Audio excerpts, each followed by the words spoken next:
Alrighty, welcome to episode 125 of Talk Was Ask Us Anything. As usual, it's been a pretty busy news week.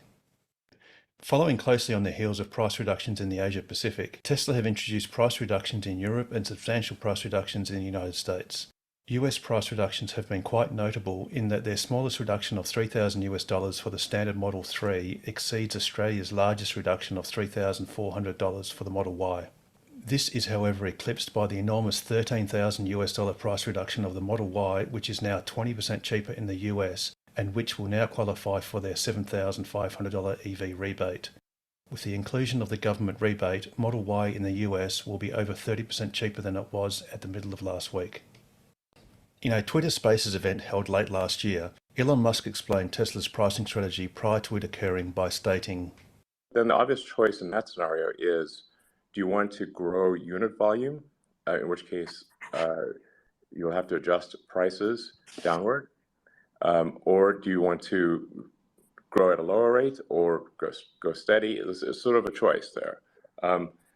My inclination would be to still grow. My bias would be to say, like, okay, let's grow as fast as we can without putting the company at risk, which would mean, in that scenario, profits would be low to negative during a recession, provided the cash position is okay. I think that's still the right move long term,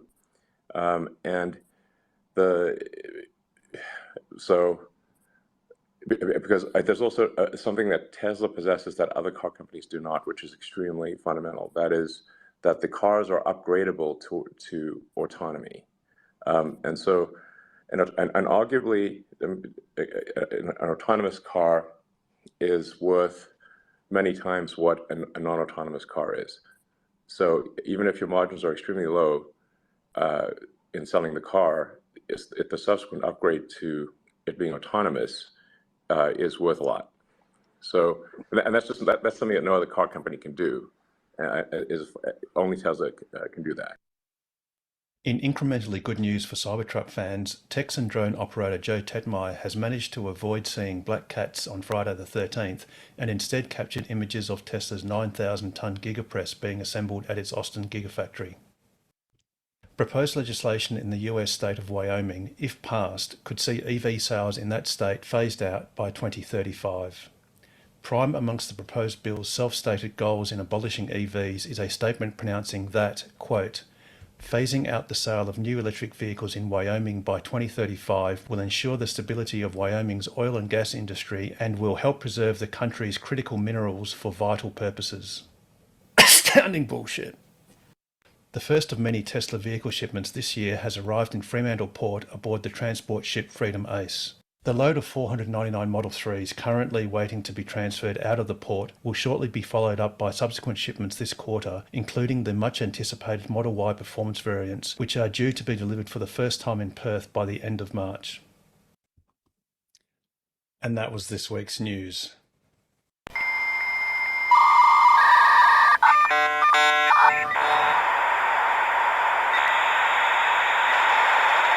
Indeed it was. So welcome everyone.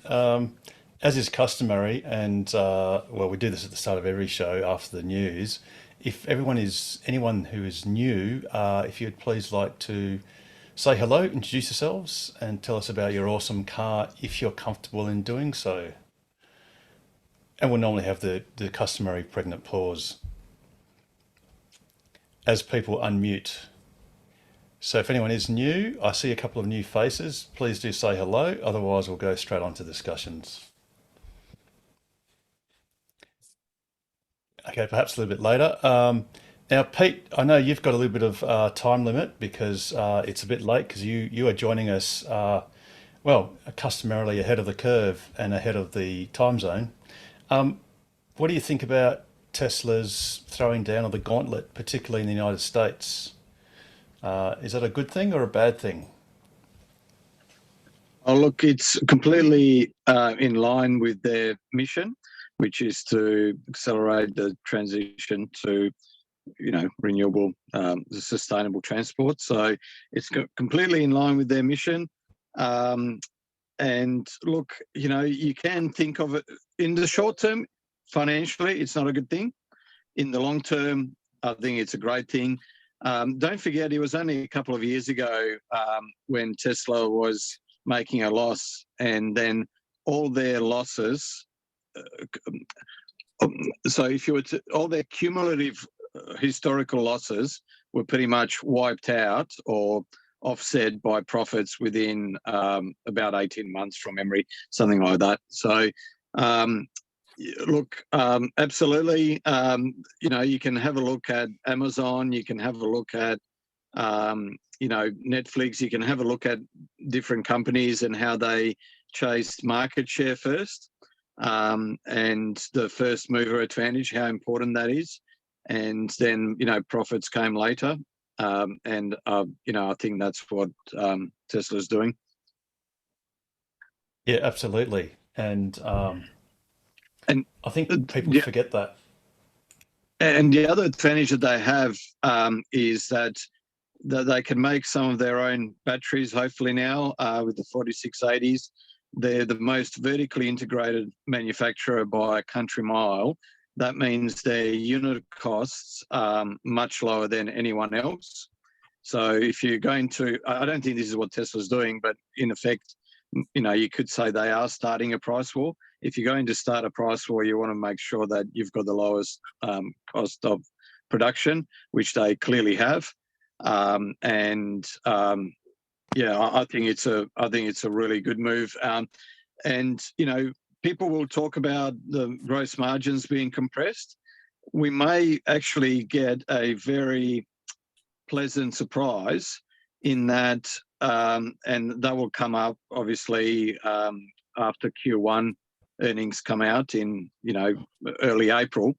But we may get a very pleasant surprise in that their margins may not be squeezed nowhere near as much as people think, because even the massive price decreases in the US may in fact be offset by the fact that they've got access to, don't forget they've increased prices quite a lot in anticipation of uncertainty in pricing going forward. Not necessarily price increases, but they were just protecting themselves against the possibility of price increases. Yeah. And so, you can see commodity pricing. Yeah, the prices now are about the same as they were about 18 months ago. That's correct. Exactly. And 18 months ago, if you look at the 2021 figures, in fact, I've got the cumulative Tesla basically retained earnings or losses, and you can see that in the year, or 2020 to a very small extent, but basically 2021 effectively wiped out all of Tesla's accumulated losses over all of the prior, 10 years. And that was just in 2021 alone. And that, of course, has been eclipsed in 2022 once we get the final financial results on the 26th of January, 6:30 a.m., I think it is, on the earnings call. Awesome. Right. All righty. Thanks for that, Pete. Okay, so has anyone got any opening questions or comments? I've got a little bit of news that we might say for a little bit later. So yeah, anyone would like to ask an opening question? Yeah, is that prison greens that Pete's wearing? Is he at a country prison farm at the moment? Is that where he is? I'm just trying to work it out, because it looks like prison greens that he's wearing, and thought he might be in trouble again or something. Is that right, Pete? Where are you? Oh, you're in Sydney. No, we're in Melbourne at the moment. We watched Djokovic last night and didn't get home till about 3 o'clock. So I've got whatever I've had that was still clean. So don't judge me on what I wear, Jared, please. Prison greens. Oh, yeah, no worries, Pete. Greens. Very good. All right. Has anyone got an EV related question, perhaps? Yeah, I've got one. Yes. What's the latest with Lansing and Albany superchargers? If there is an update. Okay. So what we do know is at the Albany supercharger / WAEV network site, all of the car park site works are complete. What hasn't been done yet is the installation of any transformer or transformers that need to be connected to. So at this stage, I think it's really a Western Power thing, which is to have the transformer fitted. And then Lancelin, I don't know anything about Lancelin, but actually part of the news that we had was that, and I'm just going to bring up the images now. We've got some good images. This is courtesy of Hamish McLean in Geraldton. This is actually the Geraldton dual fast DC charger. Oops. You can basically see this was actually taken a couple of days ago, and they've actually just today, or just that day, sorry, a couple of days ago, finished off the final part of all the concreting. So the actual transformer was fitted. Transformer is around here. That's the transformer there, and associated switchgear. That's obviously been installed some time ago, along with the conduits, which are just here, and also, oh, not sure where the other conduit is, but anyway, it'll be there somewhere. Yeah, so this is basically Geraldton. Oh, there the two lots are. There's one lot there and one lot here. Sorry, and there as well. 2 times 150 kilowatts? Correct. These are 2 lots of Chempower C stations, I think they call them. So 2 lots of 150 kilowatt dual outlet chargers. So you'll be able to charge 4 EVs simultaneously at least 75 kilowatts, or at 75 kilowatts simultaneously. How do you So yes, pay, that's really good news for Geraldton. how are you going to be paying for them, for your electricity? You pay through the ChargeFox app if you have that, or you can also pay casually just using a tap and go credit card or debit card.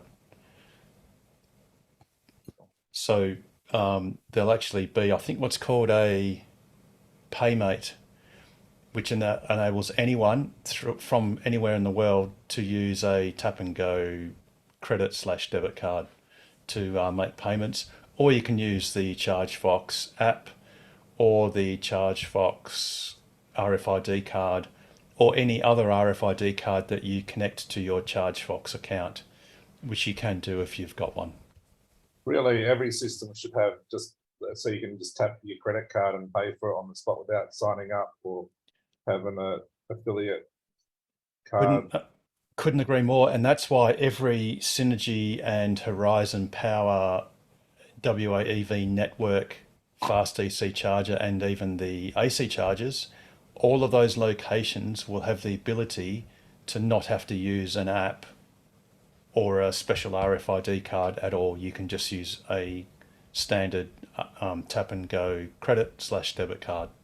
But And that'll if be you're a throughout member WA. if you're a member of the RAC, you need to use your ChargeFox account to pay because you'll get a discount. If you I just don't- use a credit card, I don't know if that discount will apply to the WA EV network. So that's something that we don't know.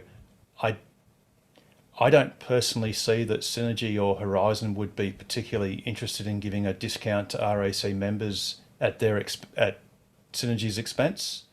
But hey, if the RAC is prepared to fund that discount, that would be a great initiative for that insurance company and motoring company to do that, and perhaps I'll get a few more members.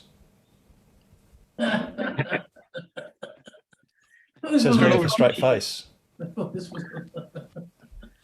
Harold, do we know, have we got confirmation yet, or do you know whether the credit card facilities will be operational, whether you'll be able to charge even when the LTE is down, when the mobile network is down? I don't know, but I think if it's technically possible, that's probably something that Synergy slash Horizon would do. So I think they would.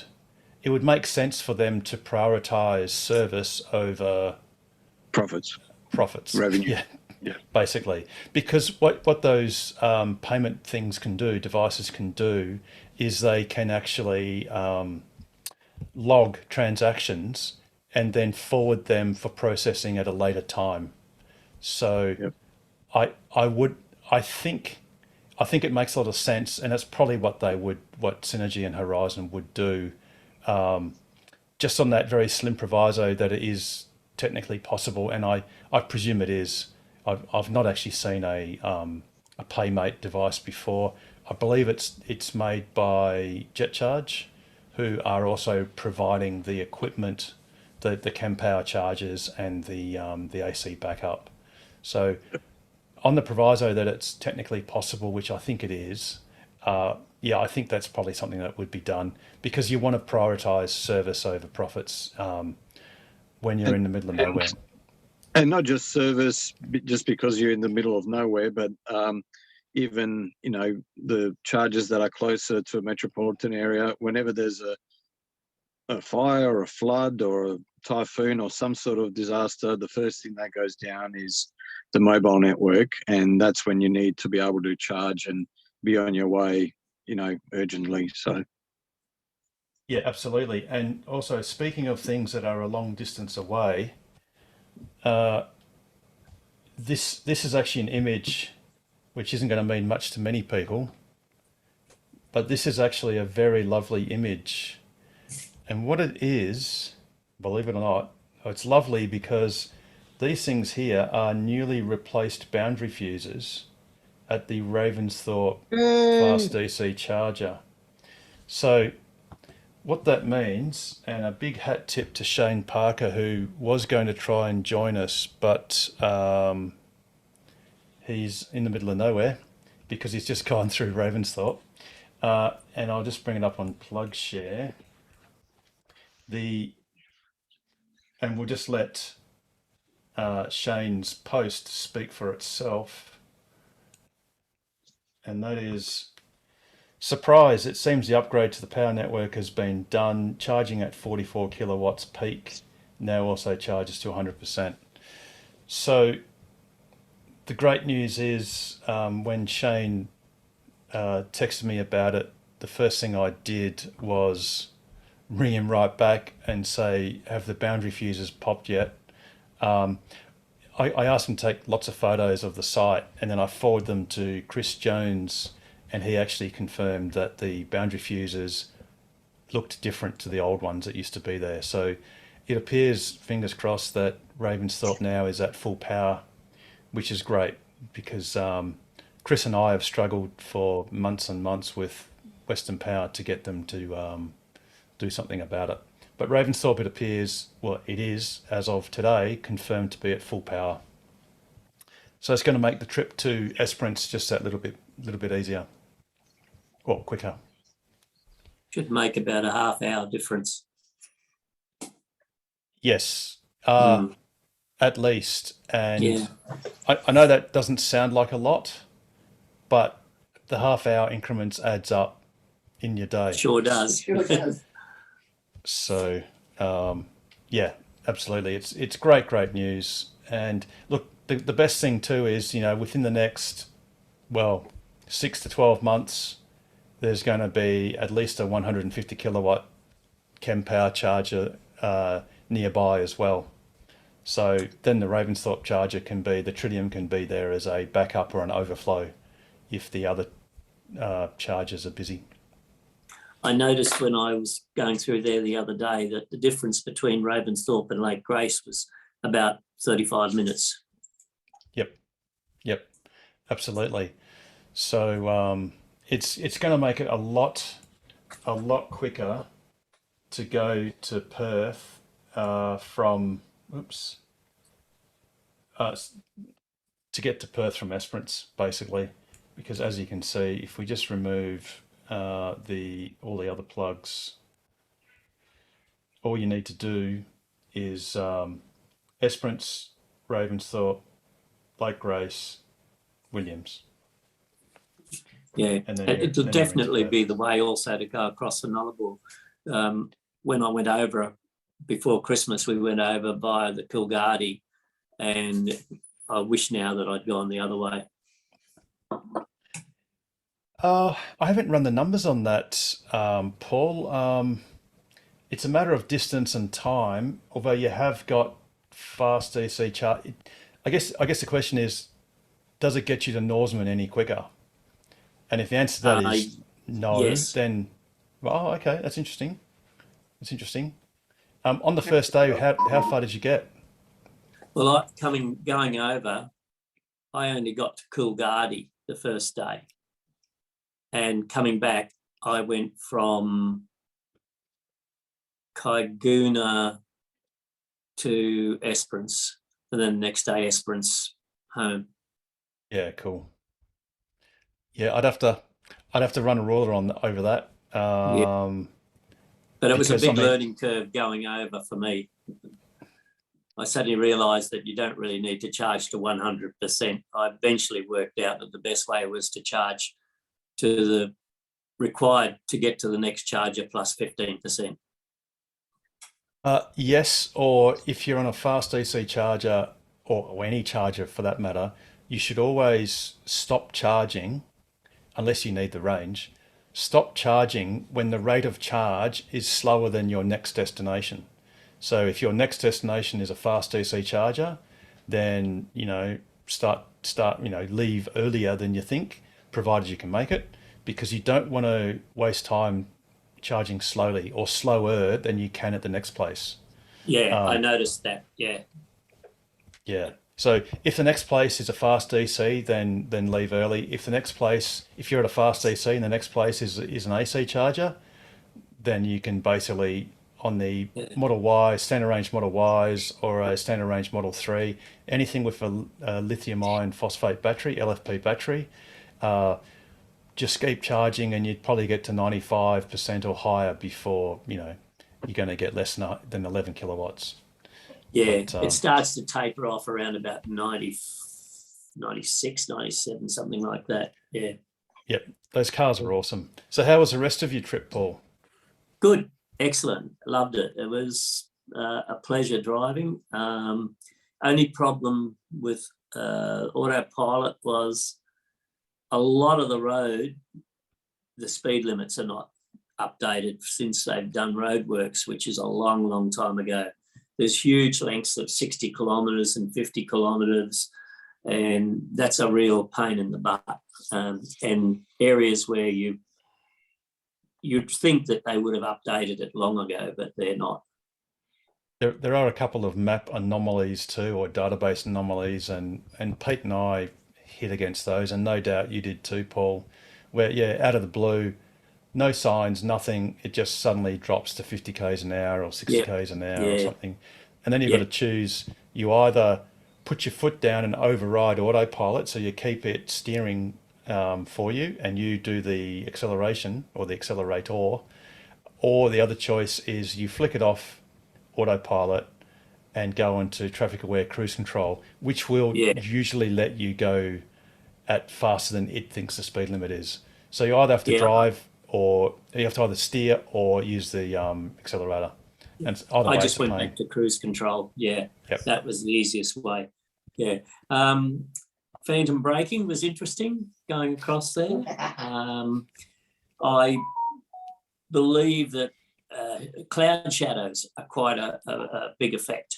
I noticed that, and also oil patches on the road and things like that cause it to hesitate, which for good reason. But yeah, you're just going to be waiting for them. Yes, and also, I don't know if you found this, if you're approaching a truck in the distance, there's kind of a sweet spot where it just freaks out. The car just doesn't know what to do with that image of the truck, and it just freaks out until you get a little bit closer to the truck, and then it kind of latches onto it, and then it's happy again. But there's that in-between period on autopilot where it just starts freaking out and just doesn't know what to do with itself. I found that's on the bend. when the truck is right ahead of you, Yeah. but it's coming around you, and that's when it would always freak out. Yeah, I had the same problem if it was on a curve, but on a straight run, I had no problems whatsoever. But a curve, it does hesitate because I think it has to decide whether it's coming across in front of you. Something that's just prompted me, speaking of curves. I think, Pete, you'd asked me a few weeks ago whether I'd noticed anything different with the European spec autopilot. And I do remember saying that, around Vienna, I found it would go around hairpin corners perfectly well on autopilot. Well, that actually changed when I got onto the autobahns. So there were a couple of sections of autobahns there. Their speed limit's 130, and there are quite a few sections that are fairly windy.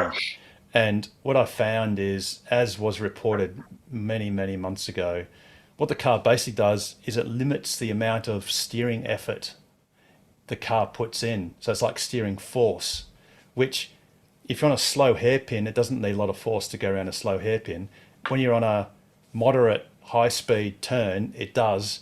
And what the car would do, I'd be in, say, the second from right hand lane, say middle lane, it would just on the bend, just progressively go out of the lane. Like it would just steer as much as it was allowed to and let itself effectively change lanes without intending to do that, which Wow. is really bad. It's really, really bad behavior. In Europe only, of course, doesn't do that in Australia.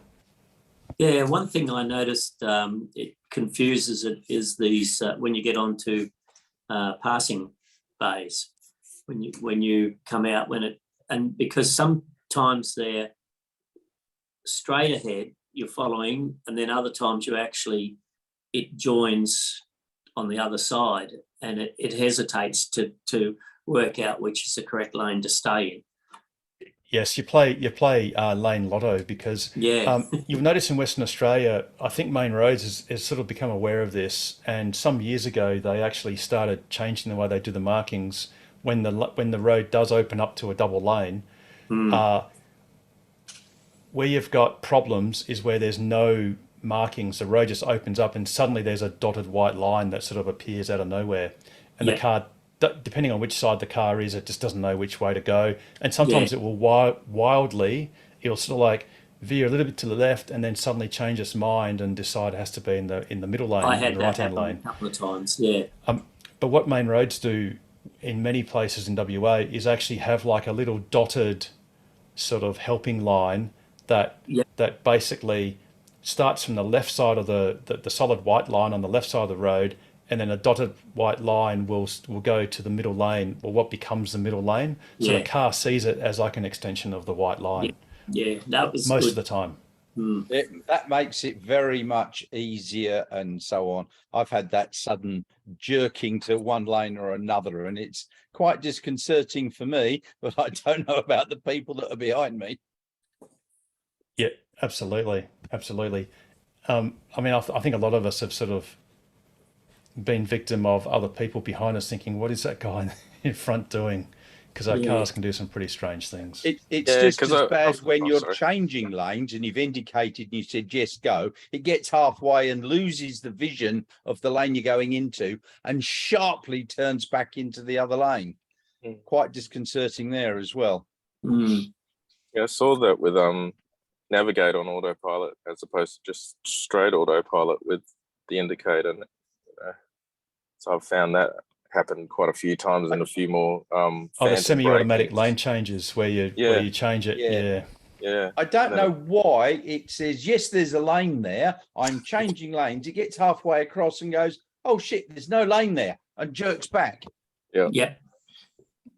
Or even if you're not on Navigate and autopilot, you're just on what we've all got now is enhanced autopilot. Enhanced, this is on the AP. When you just turn the indicator, because there's a space, or you actually don't even care, because the beauty of it is you can just put the indicator on, and if it is safe, it will do it. But and my wife actually asked me how my car was going, if it had any of those, because in my Model X it used to often do the wiggle. It would go halfway and then change its mind suddenly and then veer back, back off.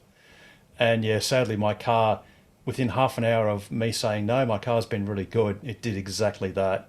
and it's been doing it ever since. Yeah, the only other interesting thing was with chargers.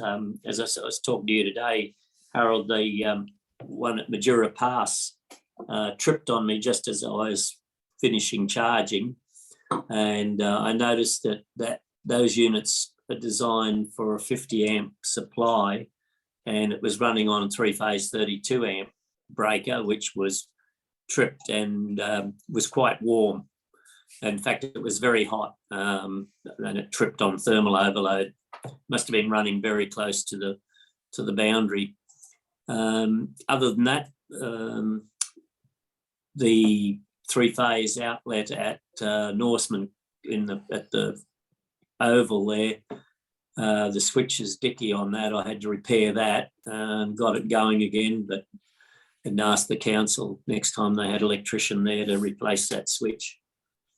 But they're sort of a bit hesitant in spending any money, because I think he was talking about the new DC charger in town, and that's the rubbish bin's very handy for putting your charger on. Yes, it is. They're getting a new one down in the main street somewhere.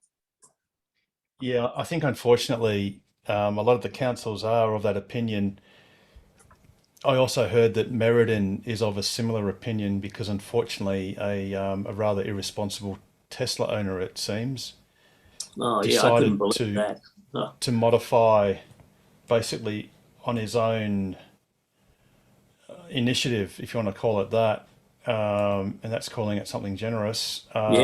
Basically decided to modify the charger. The only one that was left.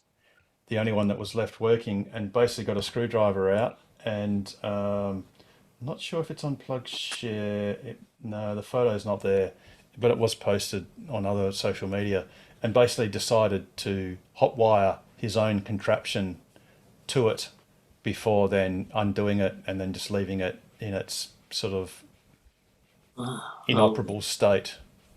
Yeah. So now to get to Kalgoorlie is a bit harder. You've basically got to make it all the way to Southern Cross from, say, Northam, perhaps. It's definitely, if I was doing it again, I wouldn't go that way. I'd go through Esperance. I think. I might take that as a challenge, Paul. Although of course, all of this information is going to be old by the time, in a year's time, there'll be fast DCs. But I think I could get to Norseman quicker. Although having said that, now that Merredin's down, then that's kind of not going to help. But it'll all be a bit redundant in a year's time, all this charging talk. Drive. I met. We just need to get Tesla to get the superchargers out there, and then off we go. And you just navigate to wherever the hell you go, and you stop, and then you charge, and then off you keep going. I think that'll be pretty good.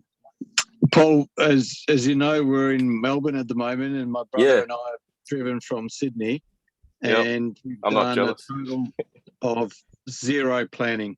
So haven't even looked at anything, and all you do is just put in, Canberra, or you put in Melbourne as your destination, and it comes up with so many different choices of superchargers. It's just so easy. Is it comfortable in the car with you and your brother the whole time? No, we've one end and sleeps at the other end. Is that how it's working? No, he's a Petrovsky, so he's got two Teslas. So he's got a Model Y, and he's actually bought a Model 3 only a couple of weeks before we got here. So it only had about 800 or 900 kilometres on it. So I thought I'd add a few thousand more to it for him. What a great brother. Very generous of you, Pete. Oh, so good on you, Pete. Incidentally, just for the benefit of everyone else, in the room and also on YouTube, we had a good question from someone called Storm Juice, and that was, do Tesla deliver the car to you if you're outside of the metro area? So the short answer is yes. And in fact, Tesla will deliver the car that you order to any address in Australia for the same $1,400 delivery fee. Oh. So they'll basically deliver it to any address, any valid address in Australia. So just clarifying that. And we But can yeah, do a test, Harold. We can just order a car to just outside of Port Hedland and see if it actually happens. No, I actually do know. I know of a company that is in Karratha, which is not far from Port Hedland, and they actually, when I was charging in Karratha, I actually charged at a depot of an associate company, and they were getting Model Ys. I think it was early the next week, or sorry, later in the week when I was there. So yeah, they absolutely do. And in fact, when I clarified it with Tesla, I was at Daily Waters, and the salesperson that I spoke to said, yeah, we will deliver it to you in Daily Waters, and that was in the Northern Territory. Not sure about the Fitzroy River Lodge on the other side of the Fitzroy River. Well, it's a boat now, isn't it? So. Well, that's right. It's funny that you should mention that, Paul. So that is an awesome That's a good segue. to a Twitter post that was put out by Holmar's Catalog, and I think Elon Musk, I think he liked it or retweeted it, and it goes a little bit like this. So you turn right, and our garage is a little underground. Oh. And unfortunately, it's going to buffer, so I'm just going to let that play itself before we actually put that on. No. Apologies for that. I'm not sure whether it's a Twitter thing or an internet NBN thing. Speaking of NBN, I believe, Jared, you might have some new developments. I bought Starlink and got it delivered. Oh. So, yeah, pretty excited about it today. Hugged the postie as they delivered it, which that person freaked out. Yeah, it was quite a moment, and I'm too scared to unbox it at the moment because it's got such a nice box. So it does too. It's almost like an iPhone-esque sort of box. It is. It's very flash, very, very flash. I'm very excited about it, mainly for camping, RV mode, which I'm not quite sure. I guess that's when I set it up. When I go in the app and set it up, that's when I switch to RV mode compared to okay. No. So you have to order it on you'll have to get that upgrade. You got to order the upgrade on your Starlink account just through the interwebs. So you just log into, I guess it's starlink.com, and then you've got to tell it that you want to be upgraded to RV mode. Yeah, cool. Which I think Harold, correct me if I'm wrong, but you don't want to do that until you are going to actually go on a trip, because otherwise you've got to pay an extra, a higher monthly amount. I think it's $174 a month. Is that correct? Yeah. Yes, I think it's $35 on top of the whatever it is, $120, $30. Yeah, it's about $174 a month total, but 35 extra, I think. Gotcha. So I felt for Pete and Harold because they've bought, probably 15 Starlinks each themselves. Didn't want to rub it in that I got it at half price and 2 months free rent. It was amazing, and they send you the credit for that the minute you sign up. Very, very, very professional Starlink. So yeah, I didn't want to tell anyone about that at the moment. And I believe that offer is going until April this year. The 2 months free rent plus half price. It was advertising that was finishing on New Year's Day, and of course it didn't. It's now going on for a little bit longer. So yeah, that's great. It may actually continue indefinitely, perhaps. When we cover things, they last longer. Same goes for you. Twice with a knife and melanoma. Sorry, Richard, you just. Oh, yep. So whatever audio you're playing was coming through. Frustratingly, this thing is not going to be loading for me right now. I'm not exactly certain why, so we might have to resume the Tesla boat activities a little bit later on. All right. Does anyone else? Yes. Oh, I was going to share a couple of photos. I see if that works. Let me try that now. Are they safe for YouTube? Yeah, they Without should be a shirt. PG, hopefully. Is this some prison photos, Pete? This is when I bent over for the soap.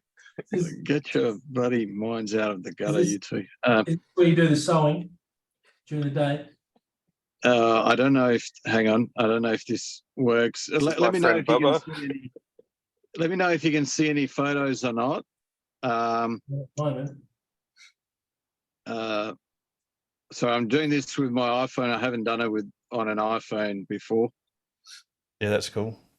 Can you see anything? Or Not yet. No. We can see the Haven't got hand of sh- God. That's about it. Yes. Oh, there we go. Hang on. Hey, there you go. Oh, you're at don't tell me where. That's Richmond. No, that's no. It's Tokyo. no, it's at Chadstone yes, you got Shopping it. Centre. Yeah, Chadstone. yeah, Chadstone Shopping Centre. Really impressive store. Yeah, that you can have. They've got the 5 colours of that the Teslas come in Australia, and you can touch and feel the white and the black interior as well on the left there. Yeah. It was pretty cool. They had some Cybertruck videos playing in the background as well. They had a HPWC. It was just a dummy unit and a Powerwall hanging on the wall as well. And they do test drives directly from that store. You can actually go out the back of that door at the back of that store, and there's a car park right there, and you can take a car for a test drive. Wow. Really? So it's actually right behind that. I didn't realise it was right behind that door. Yeah. So if you go through the store, I'm trying to find a good photo to show you.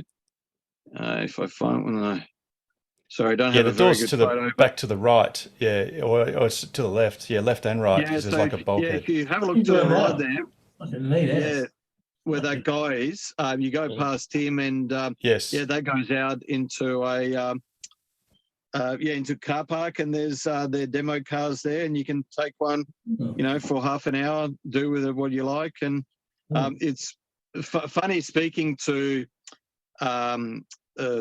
some of the salesmen there. They were saying that the most common people that they get is usually their husbands who come there for a bit of solitude while their wives are doing shopping. So, or it's either that or the kids drag the mum or the dad, and the first thing they say is, "Oh, look, we're not buying anything. We're just here for the kids. Is it all right if we just have a look?" And half an hour they walk out with a Tesla order.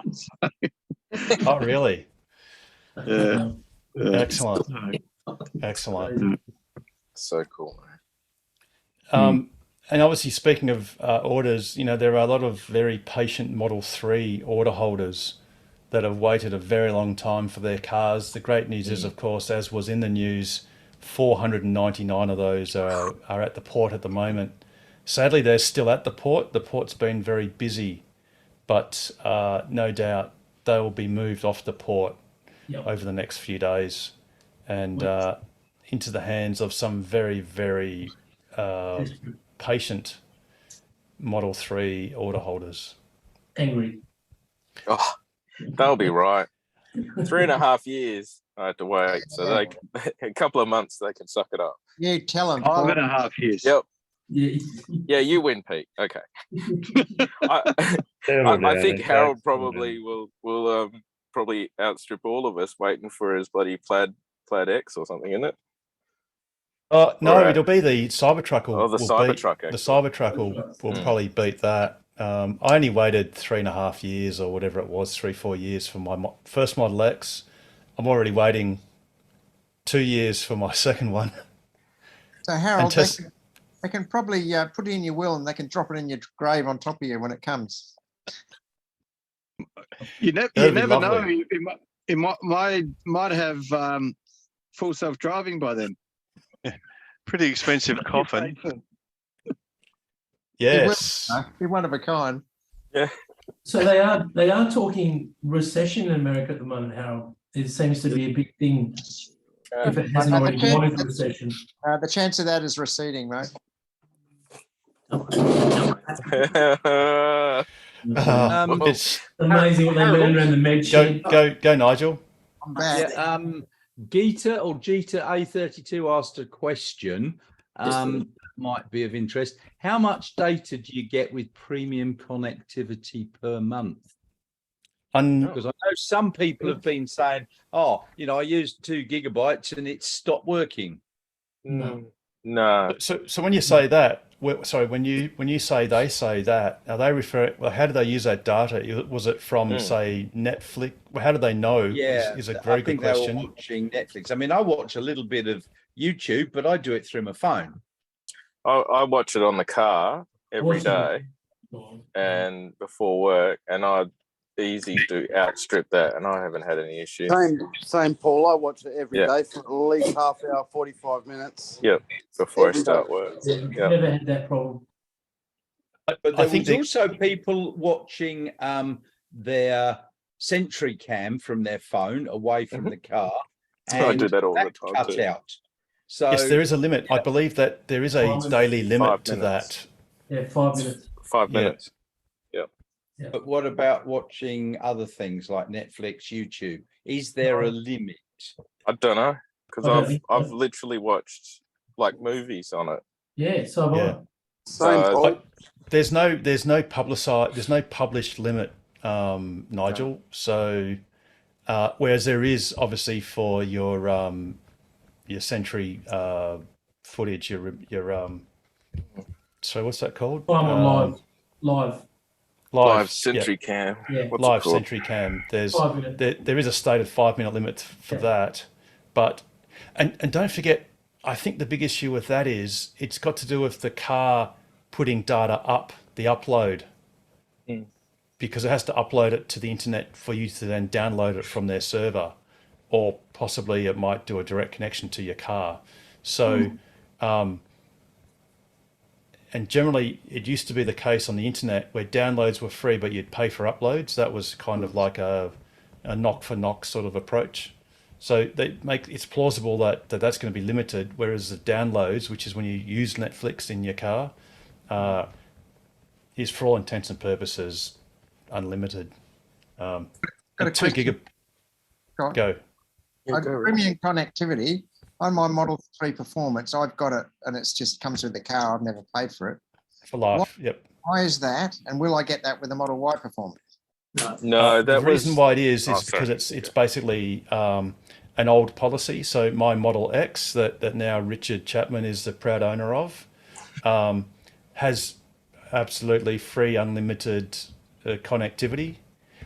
Although. And charging? Did you get the charging as well, Harold? I also got free unlimited supercharging, although I thought there was a document that said, although it may only apply to new cars, where they did set a time limit on premium connectivity, and I think that time limit was 1 year towards the end of this decade or something. There was a bit of a limit, and that might just be a practical limit so that they don't have to keep paying for that service forever. But so in your case, Richard, with your Model 3, it was unlimited because that's what Tesla did at the time, and they'll just keep doing that for the foreseeable future. But with the Model Y, it's absolutely not. In fact, with any new cars, Teslas, you get your 1 month free trial, and after then you've got to pay up your $10 a month. $9.99. $9.99. You get to save that 1 cent. Absolutely. You can accumulate that and put it in a Yeah. compound interest account. So. Pay for something. That's it. Storm Juice has got his hand up from YouTube. I think that might be. Oh yes, yes. So side. yes, Mr. and Mrs. Storm or Juice. Call me Juicy. I don't know you that well, so I might not. Anyway, moving right along. What's your question? Yeah, just the chat, I put in opinions on PPF. Obviously, if it's about $2.5 grand for PPF to do the track pack, is it worth it? If you're getting a brand new Model Y, a white one, hopefully soon, is it worth it, or is it better just to take the hits with the stone chips and whatever else and bugs and crap? And Depends who just you're talking to. So I'll jump in on the I'll jump in on the negative. So my Model X, for the time I owned it, I put 220,000 kilometers on it in nearly 6 years, and yes, it's got quite a few stone chips, but they haven't changed since the day I owned them, and because they don't rust, they don't corrode, they don't do anything. I've gotten myself a brand new Model Y, and I haven't put PPF on it, but you know, and for me it was a case of the cost, and partly also I did see a few of them and the appearance. It had, like, you could see visible sort of like cutout lines or whatever on some versions of it. But I'm happy for anyone else to spruik or espouse the goodness of them. So go, Nigel. Color change. Yeah, I've got it on mine. I did the full wrap, everything. Mine was the prism wrap on my blue Y, and that did cost over $6. I think it was $6.5. But it looks quite spectacular. Yeah, but how long will it last? Okay, I'll 10 years. Yeah. And if you go to sell that car, I'm be selling my Model 3 Performance, which is blue, and it's got full cover PPF. It looks as good as the day I bought it. 0 stone chips anywhere. 3 times it saved me from having to have a paint job. Someone scratched it and they've just replaced it with PPF. And I'm going to do exactly the same with my Model Y when it comes. The other thing is, if it gets dusty, I can just hose it off and wipe it down. Now, I would never do that on Duco because it just swirls a dark color. But with a PPF, it doesn't swirl at all. If it does, you put it out in the sun and it all just heals itself. So it's easier to clean. It's going to look perfect in 5 years' time. It's expensive, but I'll probably get some of that back when I sell it, hopefully. So I've got I will go with that. I don't have PPF, but I've got a full cover color change vinyl wrap, beautiful red color. It's not as protected as a PPF. Orange. But it's burnt orange. Yeah, it's a lovely burnt orange color that Damon got. Different. It does protect the versus stone chips. I've actually got a couple of damage points on the vinyl wrap on the bonnet from stones, but it hasn't damaged the paint underneath. So it's 3 years old currently. It's still looking good. Yeah. Damo, I've actually heard with vinyl wraps, after a few years in our bright WA sun, they get a bit brittle, and to take them off is next to impossible. Okay, I haven't heard of that, but I generally try to keep mine undercover most of the time. I don't, yeah. So you drive in tunnels. You drive up and down the Graham Only Farmer drive. tunnel. Well, Drive at night. I generally don't leave my car parked in the middle of the sun all day during the day. So, yeah. Occasionally, when I'm out and about, sure, but most of the time it's undercover. I've got a Model 3 Performance midlife crisis red, and I've got no PPF, no paint protection, nothing on it. And yeah, with the money I saved, I bought this new robot vacuum cleaner, which is absolutely #1 robot vacuum cleaner in the world. I just want to share that with everyone right now, but that's the kind of money you can save. So which has done more miles, your vacuum cleaner or your car? Definitely the vacuum cleaner, because that's been working its ass off the last couple of days. How many You probably can save enough to get 2 for the price of 1. It's now doing the front lawn. I mowed the lawn earlier, just vacuuming stuff up. So it's yeah, pretty amazing. But no, I couldn't see the point of paying $7,000 or $6,000 for wrapping. It's not something you're going to get your money for. I thought this wasn't something we're going to get our money back when we trade it in or get rid of it. So PPF can be quite expensive. Vinyl wrap much cheaper, and it's in between. So, and you can go color change. So the Model X cost me just over $3,000. not as protective as PPF, but I've got a full car wrap of Model X large car, and you pick whatever color you want. Get red or orange or whatever you like. Red, orange. Yeah, well, there you go. Harold's advice, the burnt orange looks very appealing. And if anyone is concerned, I know Damon will keep bleating on about, no, it's actually red. But if you're looking up here, it says ABC News WA, Saturday, the 6th of March, 2021. Sun was hot. That's the national broadcaster who I dare say use multi-$1,000 portable cameras. And yep, it's burnt orange and it looks awesome. You should stop denying it, Damon. It's just a lovely looking car, if you ask me. Stone chips won't show as much on the white paint as well. True. Yep. True. Yeah. Yeah, I mean, Pete and my car, we both got our fair share of stone chips. In the 15,000 Ks or 14,000 Ks we drove them. And I mean, Pete, how do yours look? You had that kangaroo cover over your car, Harold, was protecting it. It's just a flesh wound. Merely a flesh wound. Yeah, I sort of wish. So I'm in a whole different group altogether. So I'm in a group where by myself where I haven't put any PPF or any wrap on at all, but I probably regret it to some degree. And Rob mentioned to me that I might want to think about putting PPF just on the front of the cover of the car and maybe the mirrors before the trip. And I kind of wish I did because I have picked up quite a few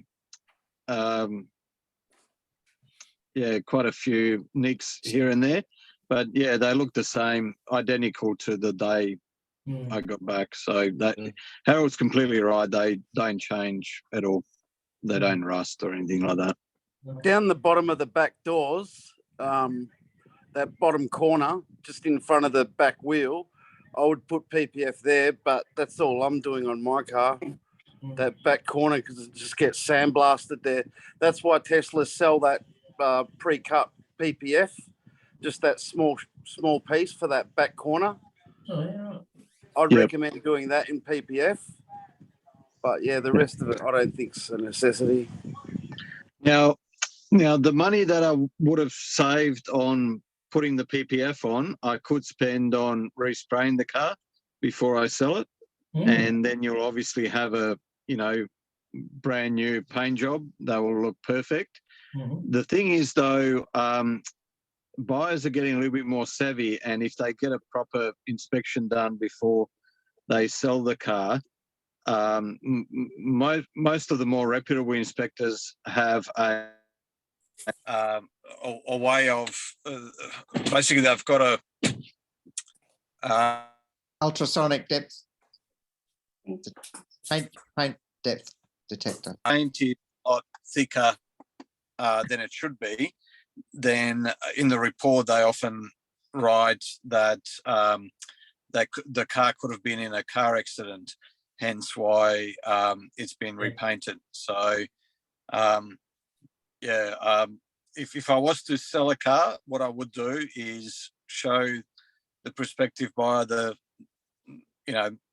way the car is with all the nicks and the paint chips in it, and then say, look, take this much off, or I'll get it repainted for you, or what have you, because you don't want to repaint it and then have the report say that the car may have been in an accident when it wasn't. Did they turn the lights up on you, Pete? You're on mute. No,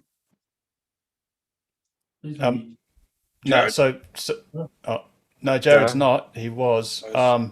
He's not. So just a quick follow up on that. I don't know anyone's experience. I doubt that anyone would make money when you're about to sell your car to actually do the paint job up.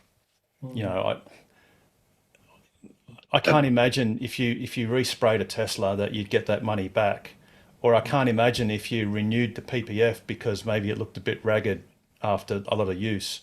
I don't know that you'd really get that money back. and whether you might just be better off just peeling off the PPF if it looked a bit crappy, and just sell a car like that. Hey, Harold, could you bring up in the Tesla shop just that little bit of PPF that I was talking about? Yeah, I'm actually, what I'm trying to do. It's like $85. I'd definitely Yes. recommend doing that, because after 10,000, last time I washed my car, I think I told you all this already. Like, I found it was like really sandblasted in that spot. So I'm sorry that I didn't do that bit at the start. I wish I'd known about it. So, well, I know now. The mud flaps help. I put mud flaps on my car. Yeah, I did mud flaps as well. Apparently, they don't make much of a difference there, Richard. People with mud flaps, it's still getting sandblasted in that spot. It depends which mud flap.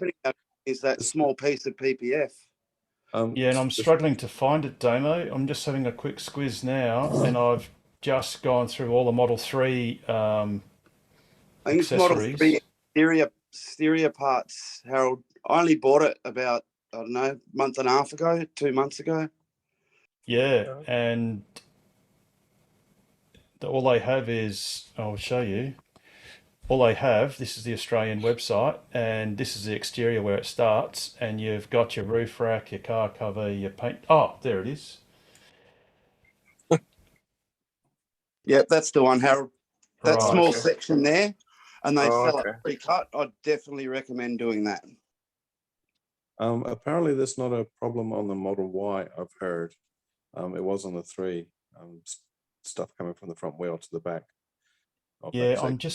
I've actually just downloaded an image that I took in Vienna for a Model Y that I hired, and over there, because they put salt on the roads, and you've got this sort of rock dust and other stuff, gravel sort of thing on the normal roads, the schmutz that you get on your car is just out of control. Like, it literally is amazingly out of control.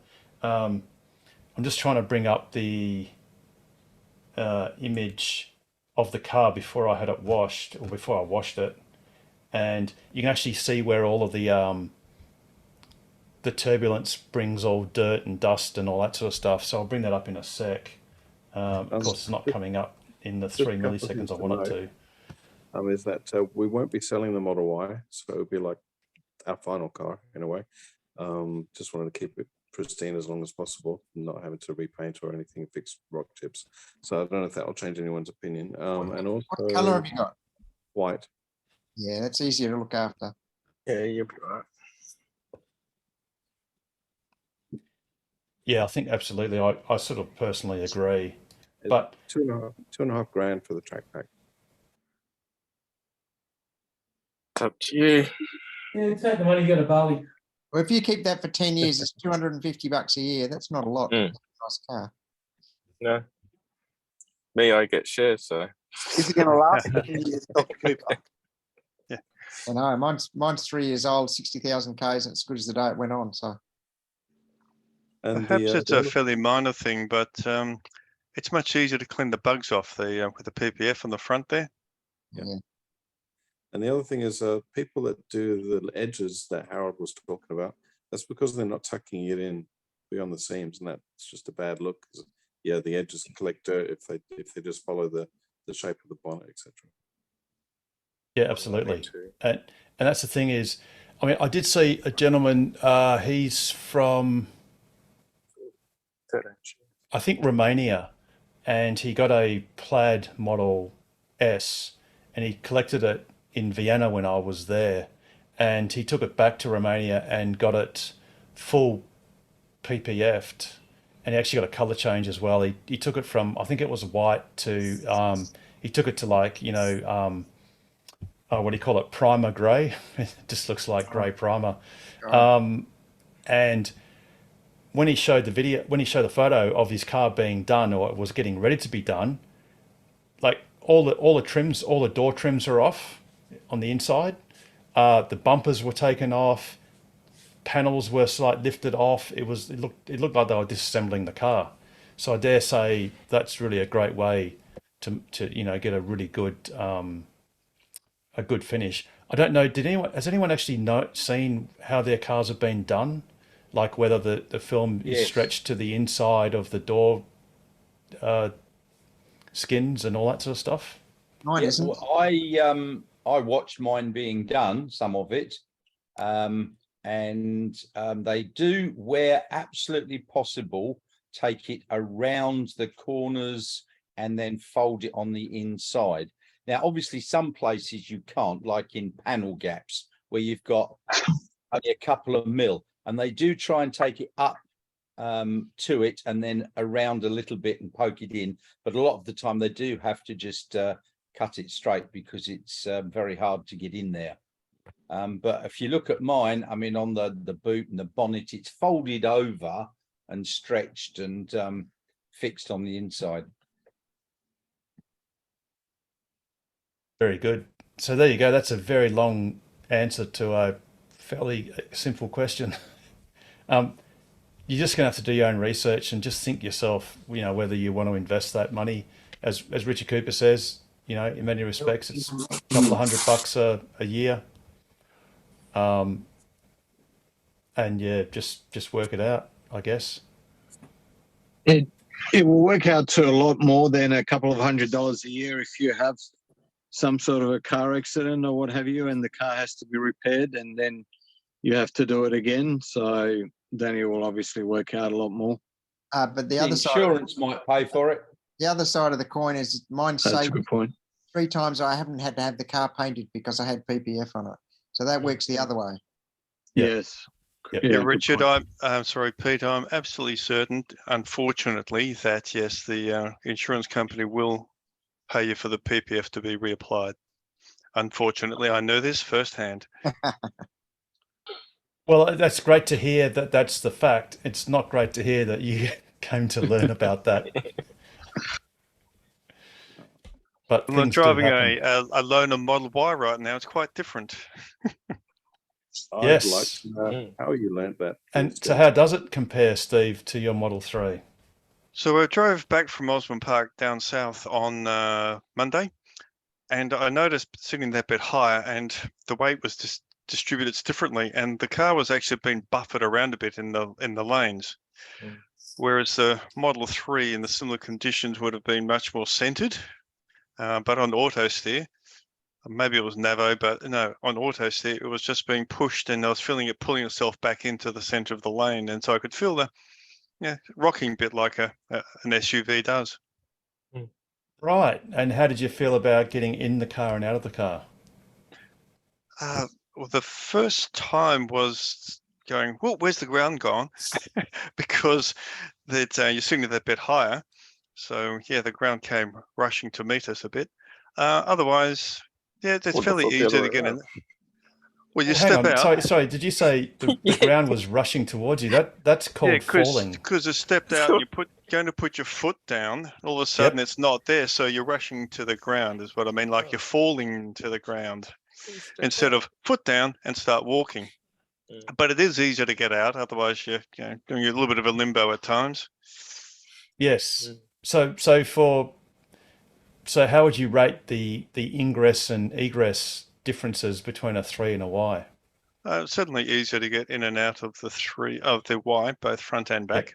There is more leg room in the Y as you're sitting in the back seat.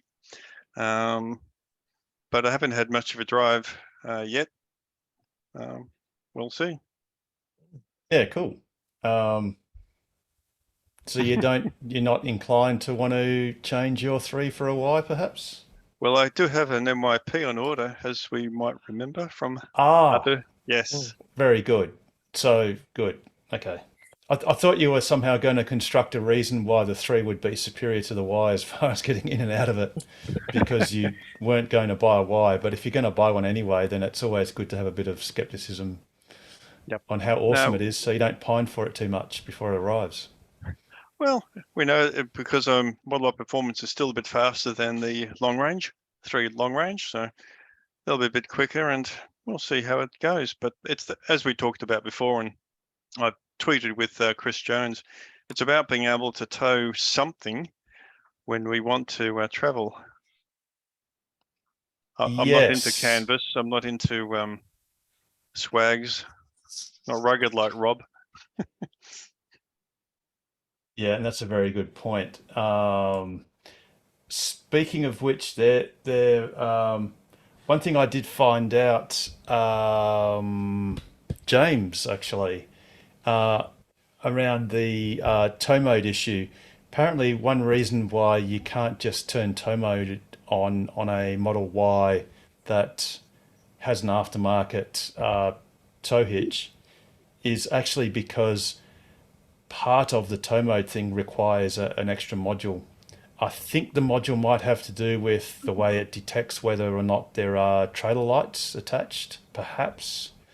So, obviously, as we know, at this stage, there is no tow hitch, Tesla tow hitch available yet for installation. Hopefully that will change, sometime soon. But it appears, and once that happens, then there might be a prospect of perhaps being able to procure a module that can then enable tow mode for people that have already gone ahead and bought stealth hitches and things like that.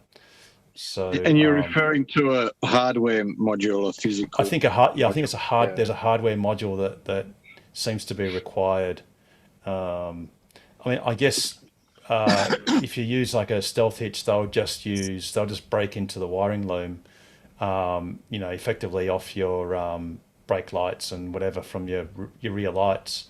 But I think, and it kind of makes sense that there's a separate module that goes into the loom that then basically provides the monitored outputs for your trailer lights, which also then tells the car via CAN bus that it is actually being connected, or it's being connected to trailer lights in any case. And then it can actually make the trailer mode work properly. So for those unfamiliar, if you plug a trailer in, or even a bike rack that's got, say, tail lights or whatever, or indicators, because some of the larger ones need that, then the car will, in a sense, falsely go into trailer mode, and then you have to go into your menu item and then override trailer mode. So I think the indicator turns from amber to green.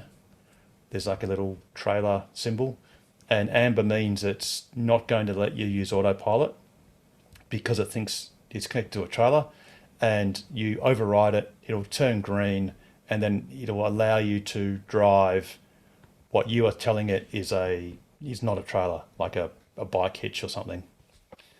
So obviously, hopefully, once the Tesla's trailer hitch does come out, then that'll become a little bit clearer. I did find the image, getting back to the PPF.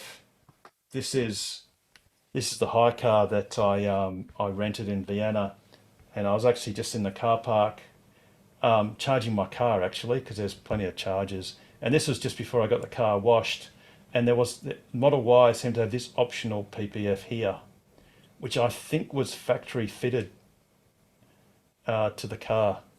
But you can sort of see where all the dirt and schmutz sort of basically gathers.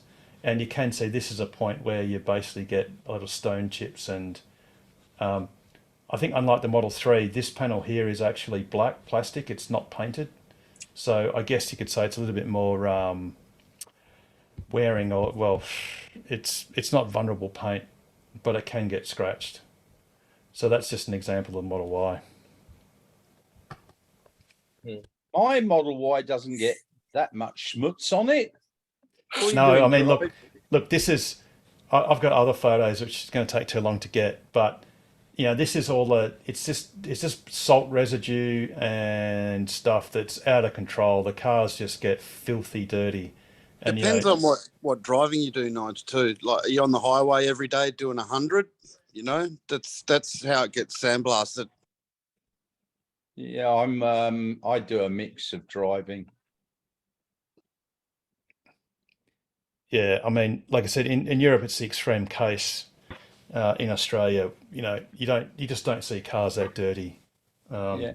Did you say they were putting salt on the road in Austria? They were, yes. That was in Norway, the first.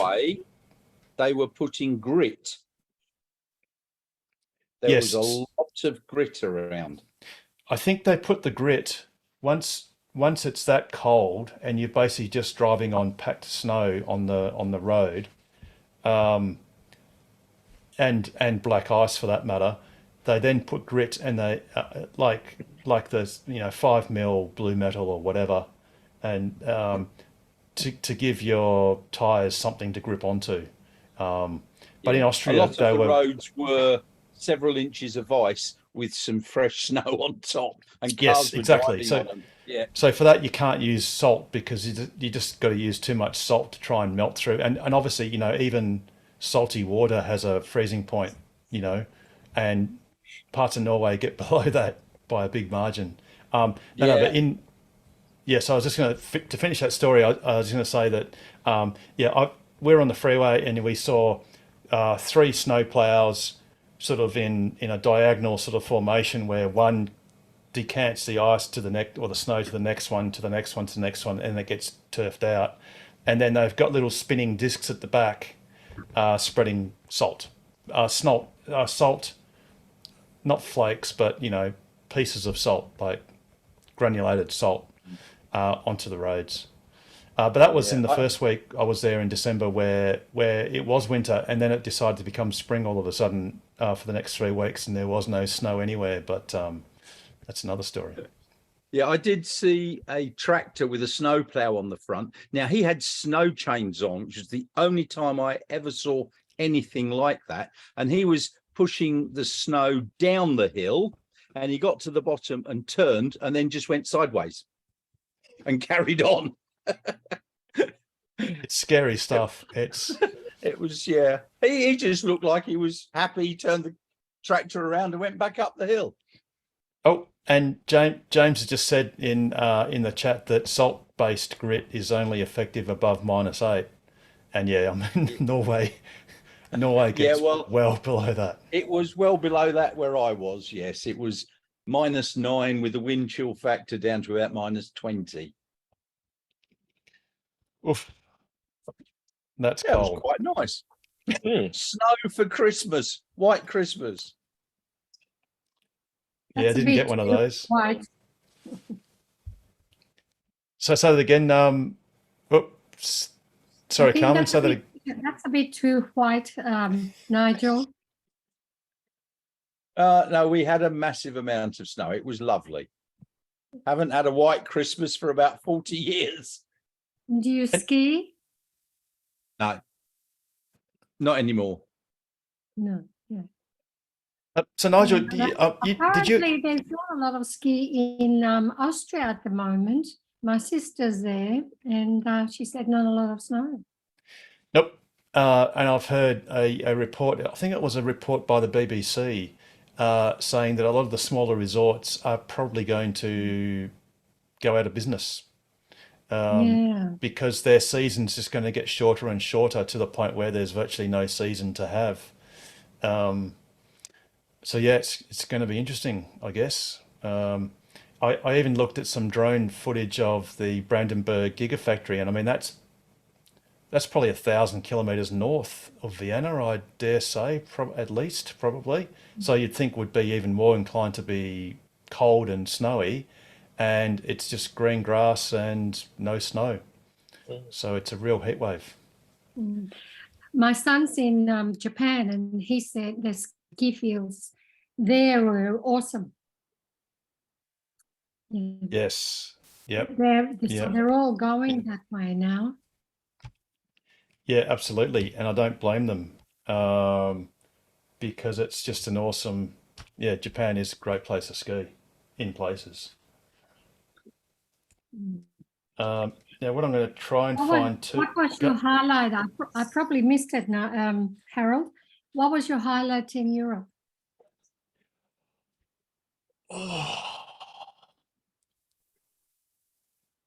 Oh, I don't know. It was a mixture of work and highlight.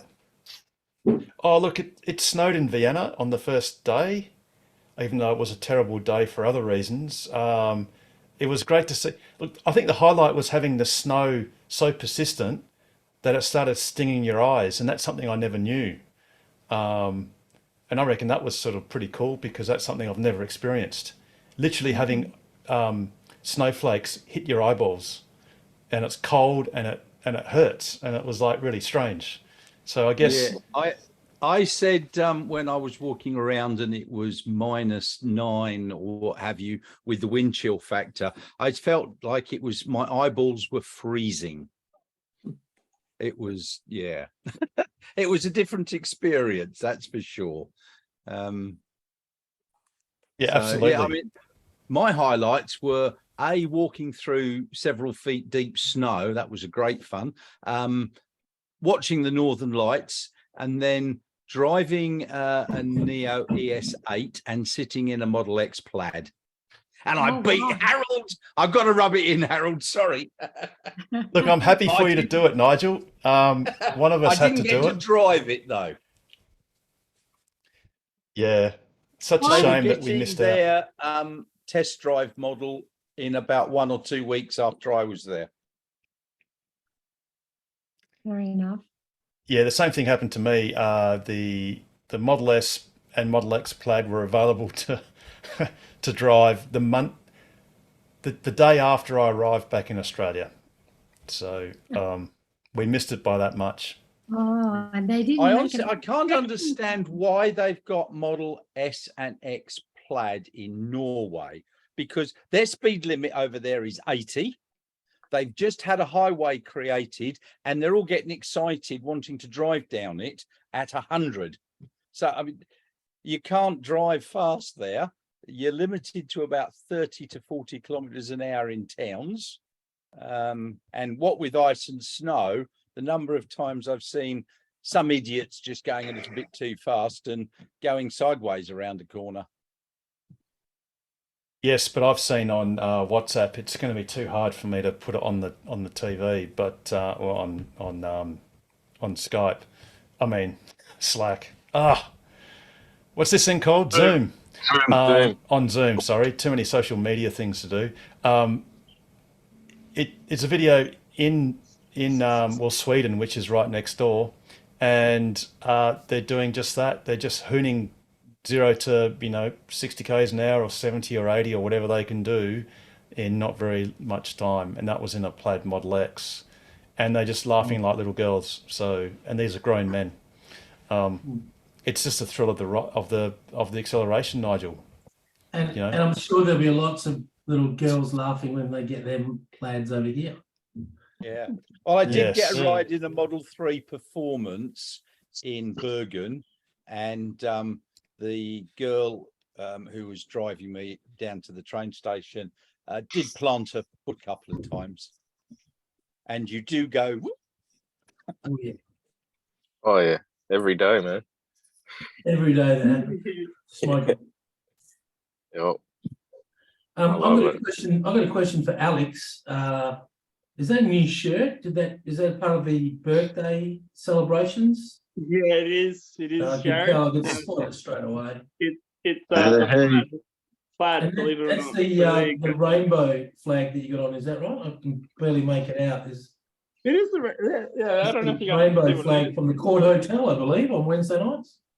Is that right? No, that's the Plaid. That's the Plaid. Oh, the Plaid. Sorry, I thought Plaid. it was a happy rainbow.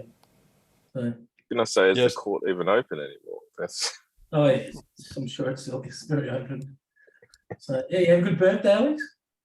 Yes, so someone gave me that for my birthday, so I'm lucky. Very lucky. Oh man. Yeah, looks good on you. Looks very smart. Thank you, thank you. You can probably hang out with Harold with his cup. Harold's got the cup, you got the shirt. Yes. Actually, I got a mug as well.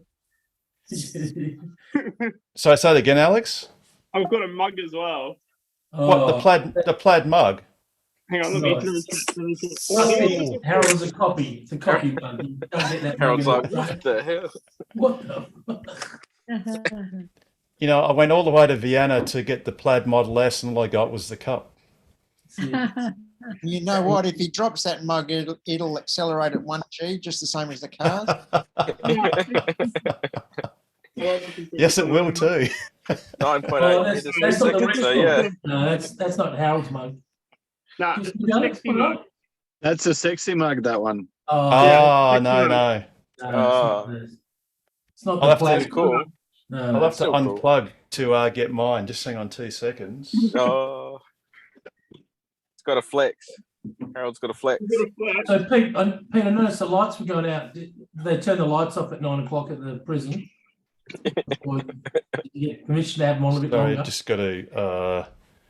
Yeah. So It's when you sit in the car after about. Oh, look at that. There you go. Oh, yeah, Fancy. Hey, that's got Tesla on one side and That's the cool. Tesla logo on the other side, and then you've got lad. Plaid all coated all the Where'd way you- around. Where'd you get that, Harold? Sorry, Where'd you get that? Oh, Not in I like Australia. them. I got that in Vienna. So I just got it sent to my address in Vienna. I'll just remove Spotlight Can you on the just show- Austrian Tesla shop, and they also have it in Germany, and I think most places in Europe. I think. Now, Harold just admitted Show that me was the the real badge. reason why he went to Vienna, correct? Yes, that's right. Exactly right. It's worth it. Oh, yeah, Vienna. Well, look, like I said, I came all the way to Vienna to drive a Plaid Model S, and all I got was the cup. And Oh, so stay have there, you drunk stay any there. tequila out of Can it? you, Harold, can you show me the base of the cup? Oh, it's I'm plain, going to- Carmen. There's nothing there. No, It's no, literally. Made in China. inside. That's it. I want to have a photo. Oh, because okay. I'm Hang on. going to paint it. Let me just. How are you coming? Spotlight. There you go. That's you it. There you That's go. it. Perfect. Got it. I'll It's funny how paint the it lines because don't I don't line up. like the square. It's That's strange how it. Thank you. the lines don't line up. Have you noticed? Don't Yeah. say that. Oh, OCD now. Jesus. Yeah, they don't. Oh, great. No, don't want it. That's the whole idea. They're Oh, fast. they don't either. Look at that. They're Oh, not And supposed there's- to line up. There's the seam Ah. there. It's Yeah. a limited edition, Harold. Keep it just It's got a fault, so therefore it's worth even more. So I better not break it. exactly. It isn't a fault. It's wider on the sides, so you can't match it no matter what you do. Oh, I don't know about Good that. work, Carmen. Good work. Good I comeback. don't know. That's slightly. Some of them are offset more than others. Yeah.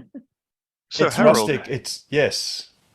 I Steve. missed it in the news, Harold. Were you being coy? Was there something that happened during the week that you and Pete and Rob were involved in? Oh yeah.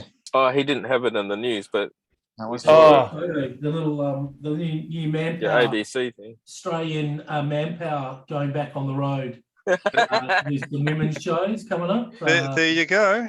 Yeah, Australian. It's called Thunder Down Under with electric charges. They're bringing a few the older bloke in there. There he's there. And that chap too. Yeah, that bloke there. That's Yeah, right. Bert's backyard meets. One Bert's of those. backyard. Don Bert. Yes. Bert's backyard. The Bear Grylls of Tesla. I can put my hand on my heart and say I haven't read the article, but Pete, you read it, and I think you said it was sort of okay, but there are a couple of inaccuracies, which often happens, but Yeah. you do get that. No dancing.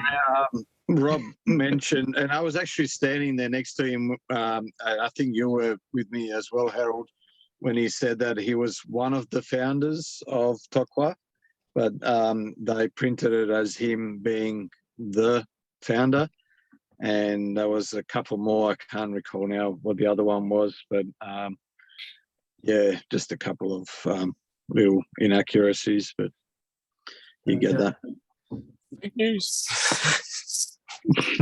Absolutely.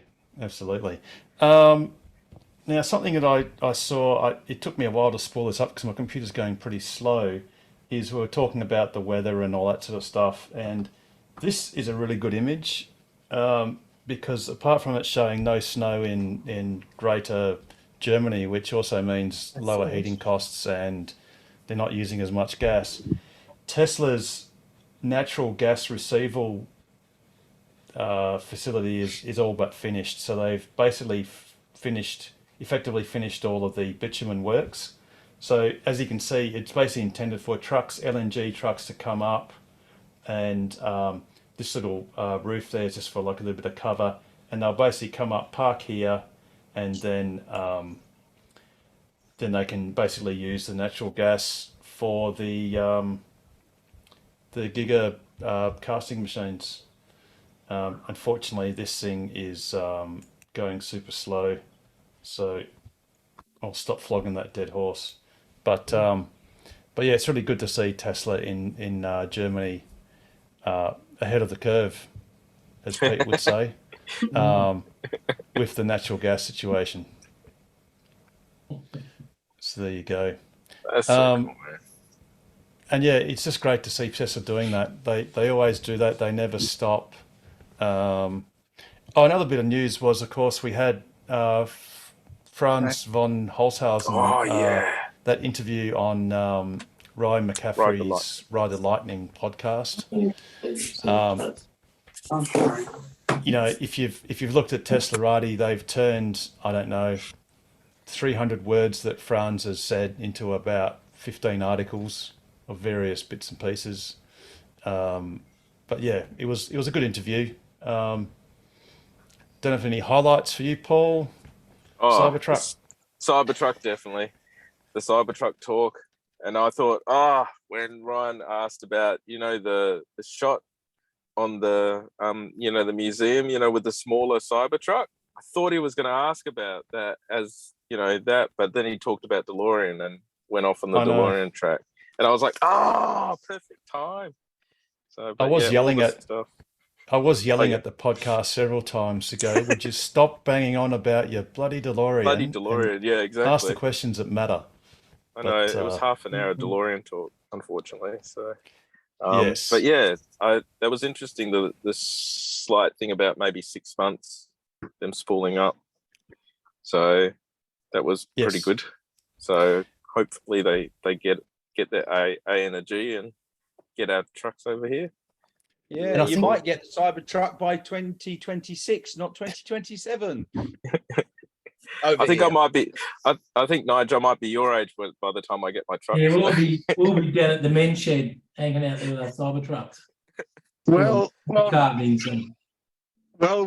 I mean, remember last week there was the news of that 9,000-ton gigapress that was going from Hydra to, Asia somewhere. That was painted in red and white. So if we assume it was Tesla's, then it's like, presumably it's going to Shanghai. So then it's, is it either the Cybertruck or the Generation 3 platform cars? So, and on that point, actually, Ryan McCaffrey asked Franz and whether there would be another car manufactured similar to the Cybertruck with the exoskeleton and the, cold rolled stainless steel. And apparently he smirked and Ryan called it out.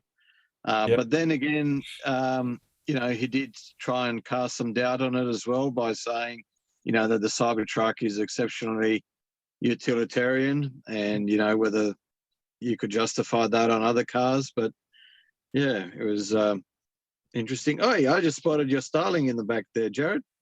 Starling that's it there, Starling. So, nice. So Jared, you've not unboxed it at all. Oh, slow down. Take these things slowly and carefully. Right. You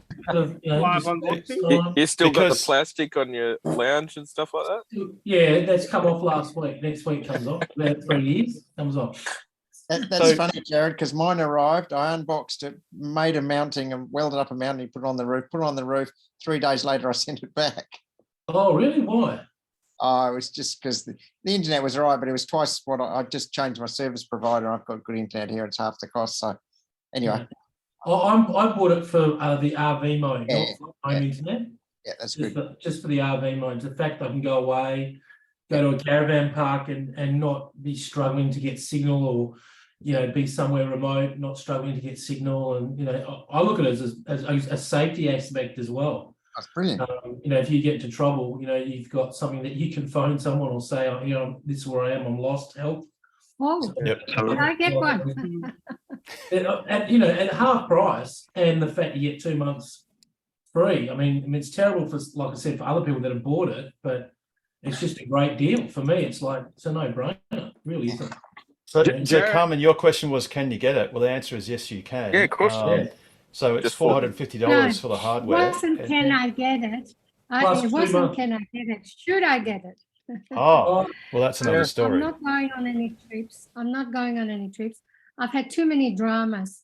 One of the apartments I manage had the condenser for the air conditioner catch on fire and make. Oh, that's a job for you, Harold. Harold's going to do the roof first, Pete. Let's prioritise those jobs. He's re-roof and I thought he had to do the gutters. No, he's got to do the roof first. Full sheet. job. He's got to sort out the pump for the pool first. Remember? Oh, the pump. Yeah, we'll go back to that. He thought he's thought about that. He's just waiting for someone to bring it up. Thanks for that. And snake out the drains. Yeah, snake out Yep. the drain. Yep. Yeah. Sorry, dear. I interrupted you rudely. You were saying. So Sorry. Sorry, Carmen, I interrupted you. You were saying. Oh, that's all right. So the condenser of an aircon caught on fire, and it made an almighty mess. And then Wow. the day after, Insurance? building insurance. And then the day after, a hose under a basin overheated and split, and so we had a fire one day and a flood the next. Oh, it's and you live Sounds like Australia to me. That's typical Yeah. Australian Climate behaviour. change. It's actually Subiaco. You live in Broome, Carmen? Is this your Broome Sorry? house? Your Broome house? No, this is an apartment in Subi Oh, that I manage, and the tenant had only gone in 1 week ago. So he's in a hotel, and nice. nobody would come out on a Sunday. I got quotes for $950 to extract water from a carpet. Ooh. So I Lucky with waited. Well, I waited till Monday, and I got it done for $150. And then nobody would come and rip up the carpet, so I had to do it myself. Oh, well, you yes. could find Harold's number there, Carmen. That's No, it. actually, I I thought he was- was still in Austria. I was busy. I was busy washing my hair. See,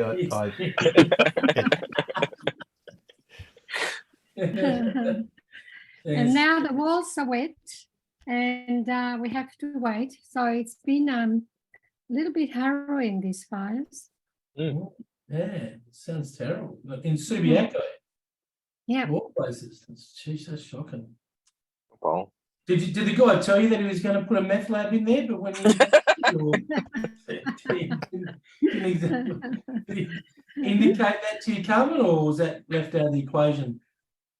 You need a lot of water and power. I think possibly left out. I've been cleaning for a week, but because it's very difficult to get anybody to do anything, but it's underway at the moment. And so tell me, what happened? What's been going on with Elon Musk? Have I missed anything? Apparently, he's just been fairly quiet, I think, hasn't he? I think relatively. He hasn't said anything monumentally stupid lately, has he? No. No, he We were mentioned talking that about him on Fox TV last night. Sorry, what? Fox TV, we're talking about him last night. I was watching Fox channel, Foxtel, Fox, the American TV show. They talk about him, and they said that it wouldn't be a week that they don't talk about Elon Musk as something comes Of up. course not. So They'd have nothing better to talk about, you know. yeah, It's they easy, would say easy he's stuff. in trouble, or there's dramas, or there's something. Why that- is Trump on holidays? I think that America going into recession is probably a good thing, because I reckon they're going to push the Cybertruck even harder to get it out the door to generate more sales. That's what my opinion is. I reckon the recession factor will be great, because they'll just push it. They'll push even harder. So they've got all these orders waiting to be filled. So there's money just sitting there waiting for them to go. So they'll be going, right, instead of taking 18 months to do it, you now got 6 months to do it. Let's get it going. So yeah. And I'm sure the bankers would be involved in that as well. And they just push things out the door no matter what. So that's my opinion. I think that's where it's going to go. Did you see on the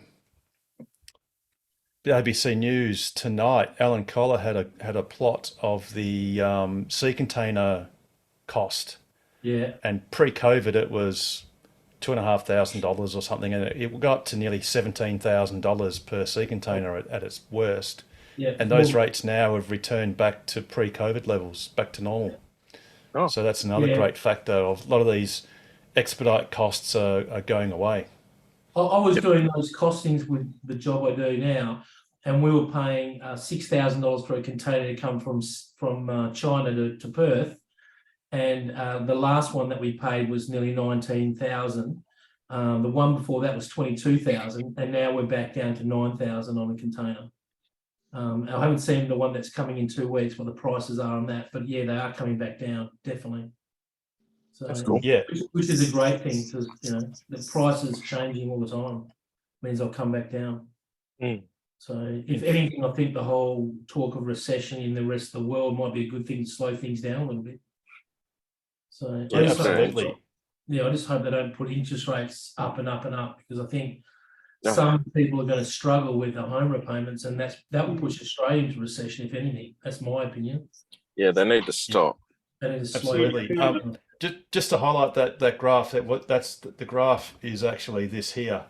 On the So you container. went 2.5. This is the global shipping rates, far east to North Europe and far east to the US West Coast. Nothing on And there, though.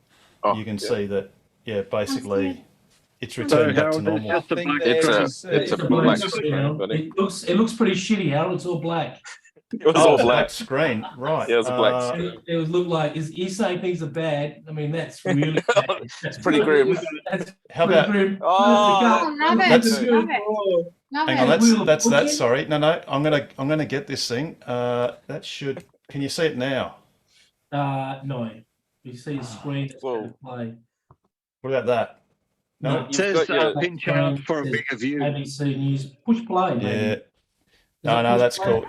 It's probably got more to do with my computer running out of resources. That's okay. I might just take a screenshot of it, and that'll probably fix it.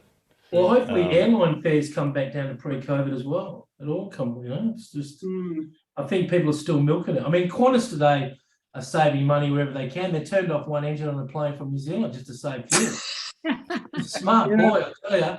And then they gained employment by putting, 300 police officers on standby and ambulance officers. It was amazing. That's creating more jobs. That's just very smart business sense from Qantas. Yeah. I have a suggestion for creating new jobs without doing anything drastic. Inspectors. We need to check that people do what they say they do. It's all very well to quote process, but when I rang 24-hour lines, none of them were working because it was the weekend. Yeah, having a life, I think, does sort of, not a very good thing. No. Yeah, we've got too many retired members on this panel, I'd say, that don't really care about this. Yeah, I could just see someone on a Sunday to check out a wet carpet. Yeah. Oh yeah, there you go. I've had to resort to taking a okay. photo of it. So I've actually what worked do out you- it's because the ABC are clever. In our view, they won't let you do screenshots and all that sort of stuff. It's a bit clever. But anyway, that's the rates there. You can see pre-COVID, and they've returned back to normal. Did So they that's- talk about the fact that there was nearly a tanker that crashed in the Suez Canal again? Nearly run aground again. They nearly had a imagine tragedy the other day, but they managed to just get it off very easily compared to what the other one did. So that if that happened again in the Suez Canal, that would just ramp everything right back to COVID full on +10. Yes. Don't need that. Yeah. Thankfully, that did resolve itself pretty quickly. Yeah. Yeah, pretty crazy. Did see on Elon's Twitter where he was talking about that the people advertising are coming back and all that sort of stuff. So I was sort of thinking that, the negative news about Twitter and all that should go away then. Yeah. I was sort of thinking, so maybe our share prices will go the other way. Maybe. Who knows? Just a matter of time. Well, Tesla's actually up. Tesla hasn't Up opened 8%. yet, but it's if I get Tesla up and I do a spotlight. Hey, cool. So they last night they closed $131.49, up 7.5%, and they're pre-open. They're actually up another 4%, 4.20%. So obviously the price reductions created. Oh, it's still a bit low. Oh, it'll get there. No. I wanted to go back down because I haven't bought some more. I'm just trying to sell some shares in America to get the spare cash to buy some more. I want it to go down. So we would sorry. Nigel, I bought $35. some. You missed it. Oh, did you, Carmen? Did you buy some? Yep. Very good. Ah, Yes. cool. Yes, get my average down a bit. What was your US dollar price cost? I think it was 130. Oh, okay. I got 123. I got 109.31. Okay, you win, Harold.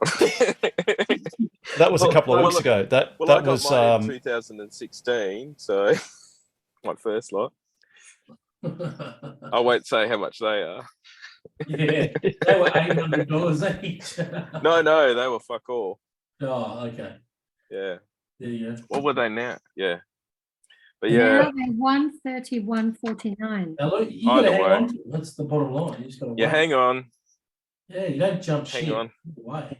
As Elon has said, as long as you don't have leverage, you'll be okay. Yeah. So that's the one big proviso. But obviously, we're all buying shares. A lot of us think it's a good idea. But having said that, the previous comments were general in nature and shouldn't be taken as personal professional advice. Listeners should seek their own independent assessment from a qualified advisor and not rely on the general nature of information in this program.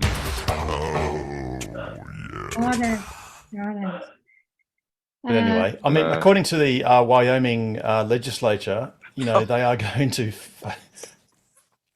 phase out EVs by 2035, or they say they ought to. Oh. So who knows? Have you That's has there actually been an update to that story? stopped. So say again, James. Yeah, there's an update. It's been stopped, but they interviewed the senator. He didn't actually want it to go ahead. He was just trying to prove a point because California banned ICE cars, so no car should be banned apparently. Right. So he knew it was always going to stunt. be banned. Yeah. However, the way it was worded was quite earnest. Earnest with all the FUD. Yeah. Yes. Yeah. Good old Extra cost for Wyoming. recycling, all that sort of stuff. Yes, and you don't want to waste those rare earth materials and other things on EVs. Obviously, he doesn't have a Tesla. No. Precisely. But yes, there you go. All right, anyone else got any other bits of news or anything? Any questions? Has anyone seen Bjorn's new video where he did the 546-kilometer journey in the Model Y in Thailand? Yep. He got 103 or 4 watt hours per kilometre, I think. That was amazing. But it just goes to what you've always said, Harold, the slowing down and to speed up. The thing too is I think the roads in Thailand are a lot smoother than the ones in the outback in Australia because Pete and I, we never came close to getting 540 Ks in our cars, and we tried hard. We were going slower than 80 Ks an hour. And that was just not at all possible. The temperature was similar because, Bjorn was saying it was about 30 degrees or 32 degrees. But it's all about the roads. If you got a smooth road, those things are awesome. They're amazing. But yeah, in Australia, we just can't get it. We might be windier here too, which maybe could work both ways. But yeah. And he did have an elevation drop as well. It wasn't a lot, but it was up and down. I thought because he was doing he did go there and back, and I think he ended up going to a charger before the one that he was going to because he worked out he was going to run out of juice. Yeah. Which I would have thought might have meant I think he was going uphill at the start, so he might have enjoyed more downhill bit at the very last bit that he couldn't get to. Yeah. So I think it was pretty even. The good thing is he did the reverse journey, so as long as the wind doesn't change direction, it's a fairly fair contest. Yeah, no, it was good. It's amazing how efficient the Model Y is. It spins me out because I'm like, I drive the 3 and Leone's Y is more efficient than my car. It's a bigger car. It throws me. Nothing to do with your right foot, Paul? Yeah, no. It was hilarious today on the way to work. I left after my wife and I caught up with her on the freeway. And I looked over and went, oh, Model Y, oh, that won't be Leone. And we both looked over at the same time, and then so she rings me. And it was just like, so no. Performance Model 3, it's some time dilation or something, I think. Yes. Awesome car. Harold, a question on the EV network chargers. They've still going to have the 3 phases of fallback, or is it a different plug? Oh no, it's a Type 2, so it's an untethered Type 2. That's technically it's a single phase, so it'll provide 7.6 kilowatts. So 32 amps, single phase, through a standard bring your own cable Type 2 arrangement. Cool. And that requires. So you go, James. Yeah, so and that requires still a charge, paying for that charge and that. Oh yes, so it's not free. Yes, so I don't know if the tariff will be the same for the AC charger as the DC chargers, whether there's a differentiation because of speed. That's possible. Yeah, because I was wondering on that note if people will be camping overnight, having a nap for 3 or 4 hours and charging up cheaper. Possibly. That's possible. The thing is, I don't want to bash on about Vienna, but when I was there, one thing they do, and I don't know if Synergy is going to do this or Horizon, whether they're going to have idle fees. If you've stopped charging, hopefully they will, because that'll stop poor behaviour where people just, especially on the fast DC chargers, if they just leave their car and latched to the charger, and then it obstructs you and you can't charge. But you can't really camp overnight because your car will fill up in 3 or 4 or 5 hours, even if you're dead flat at 7.6 kilowatts. Well, let's call it 8 hours perhaps, or 9, depending on the size. So you can't really camp overnight. You really still have to attend to your car. But I was thinking, what people are like. You're rolling somewhere at 11 o'clock at night. That's okay. Have a nap, charge for 3 or 4 hours. But you can imagine people pulling up in the middle of the day and going, "I'll plug in here, cheaper charge, and walk away for 4 hours." Yeah. Look, I guess in one sense, because people.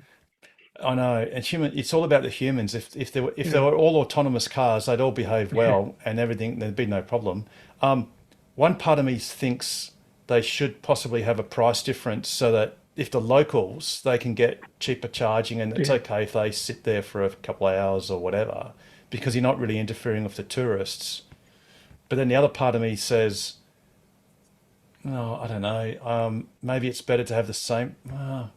Thing is, time is money. Time ought to be money. It ought to cost more for the fast charger because it goes faster, and it's that money that time is worth something, or the time saved is worth something. So I don't know, James. That's really interesting. I guess we'll find out once the Geraldton station opens, which again, as we saw in the news, they've got all the electrical stuff in except for the actual charge boxes themselves, and they've just poured the concrete slab yesterday. So hopefully that's going to be soon. And I guess then we'll find out. what the fee structure will be, and whether there'll be a differential. Yeah, I haven't really thought about that, to be honest. I mean, speaking of things to think of, I had a bit of a look at Kempower's charger manual, the user manual or the installation manual, and it's got 2 modes. So this is something to think about later on, and it'll be interesting to see what Synergy and Horizon does.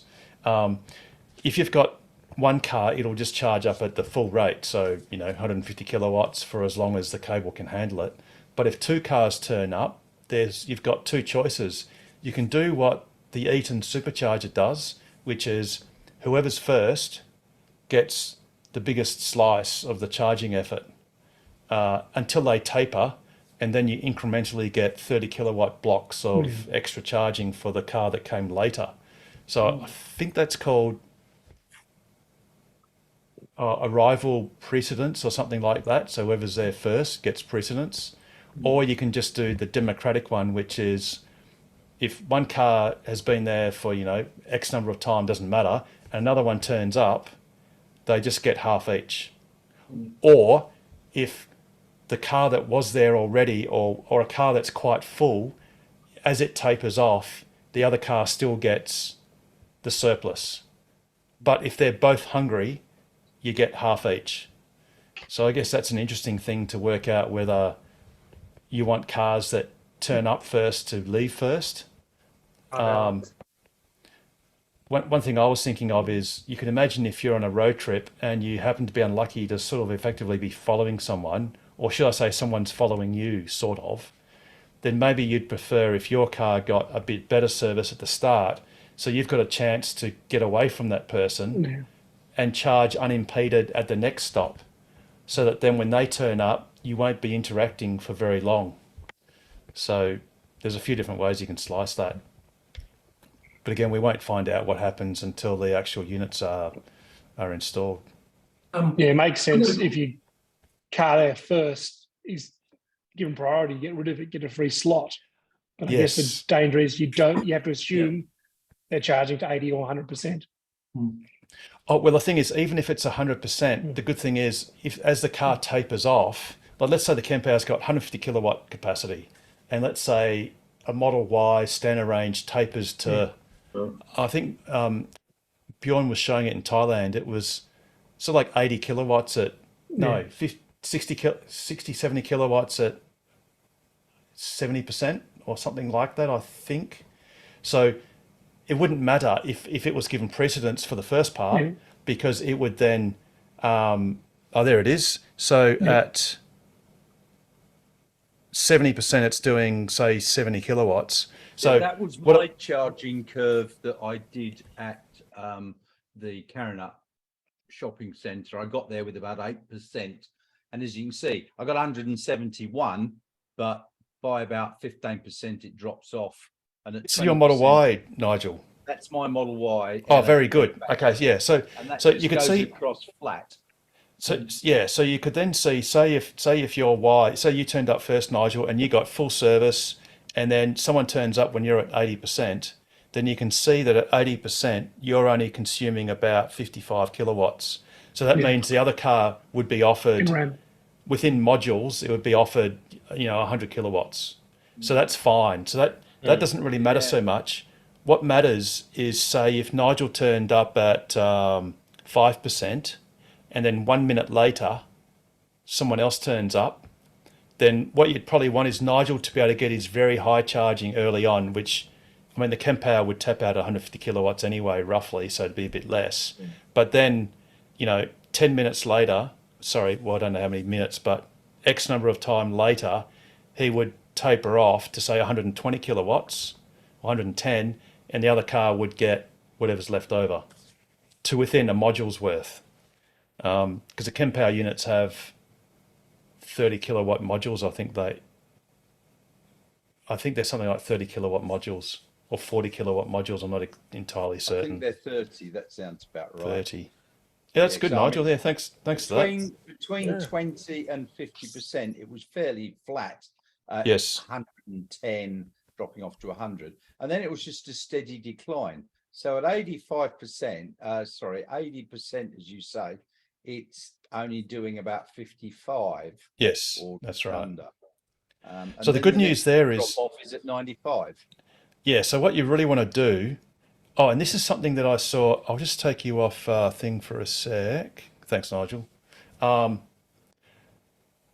thing I noticed, and I don't know if our cars are going to do it because we just don't have enough superchargers around, I guess, is when I was driving around in Austria, the car was very comfortable on a long trip to say that it was going to turn up at the next supercharger at 7%.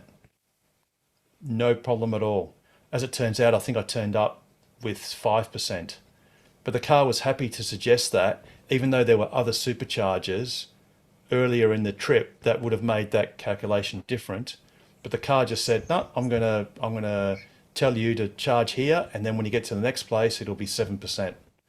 You know, whether that happens in Australia or not, we don't know. But as Nigel's...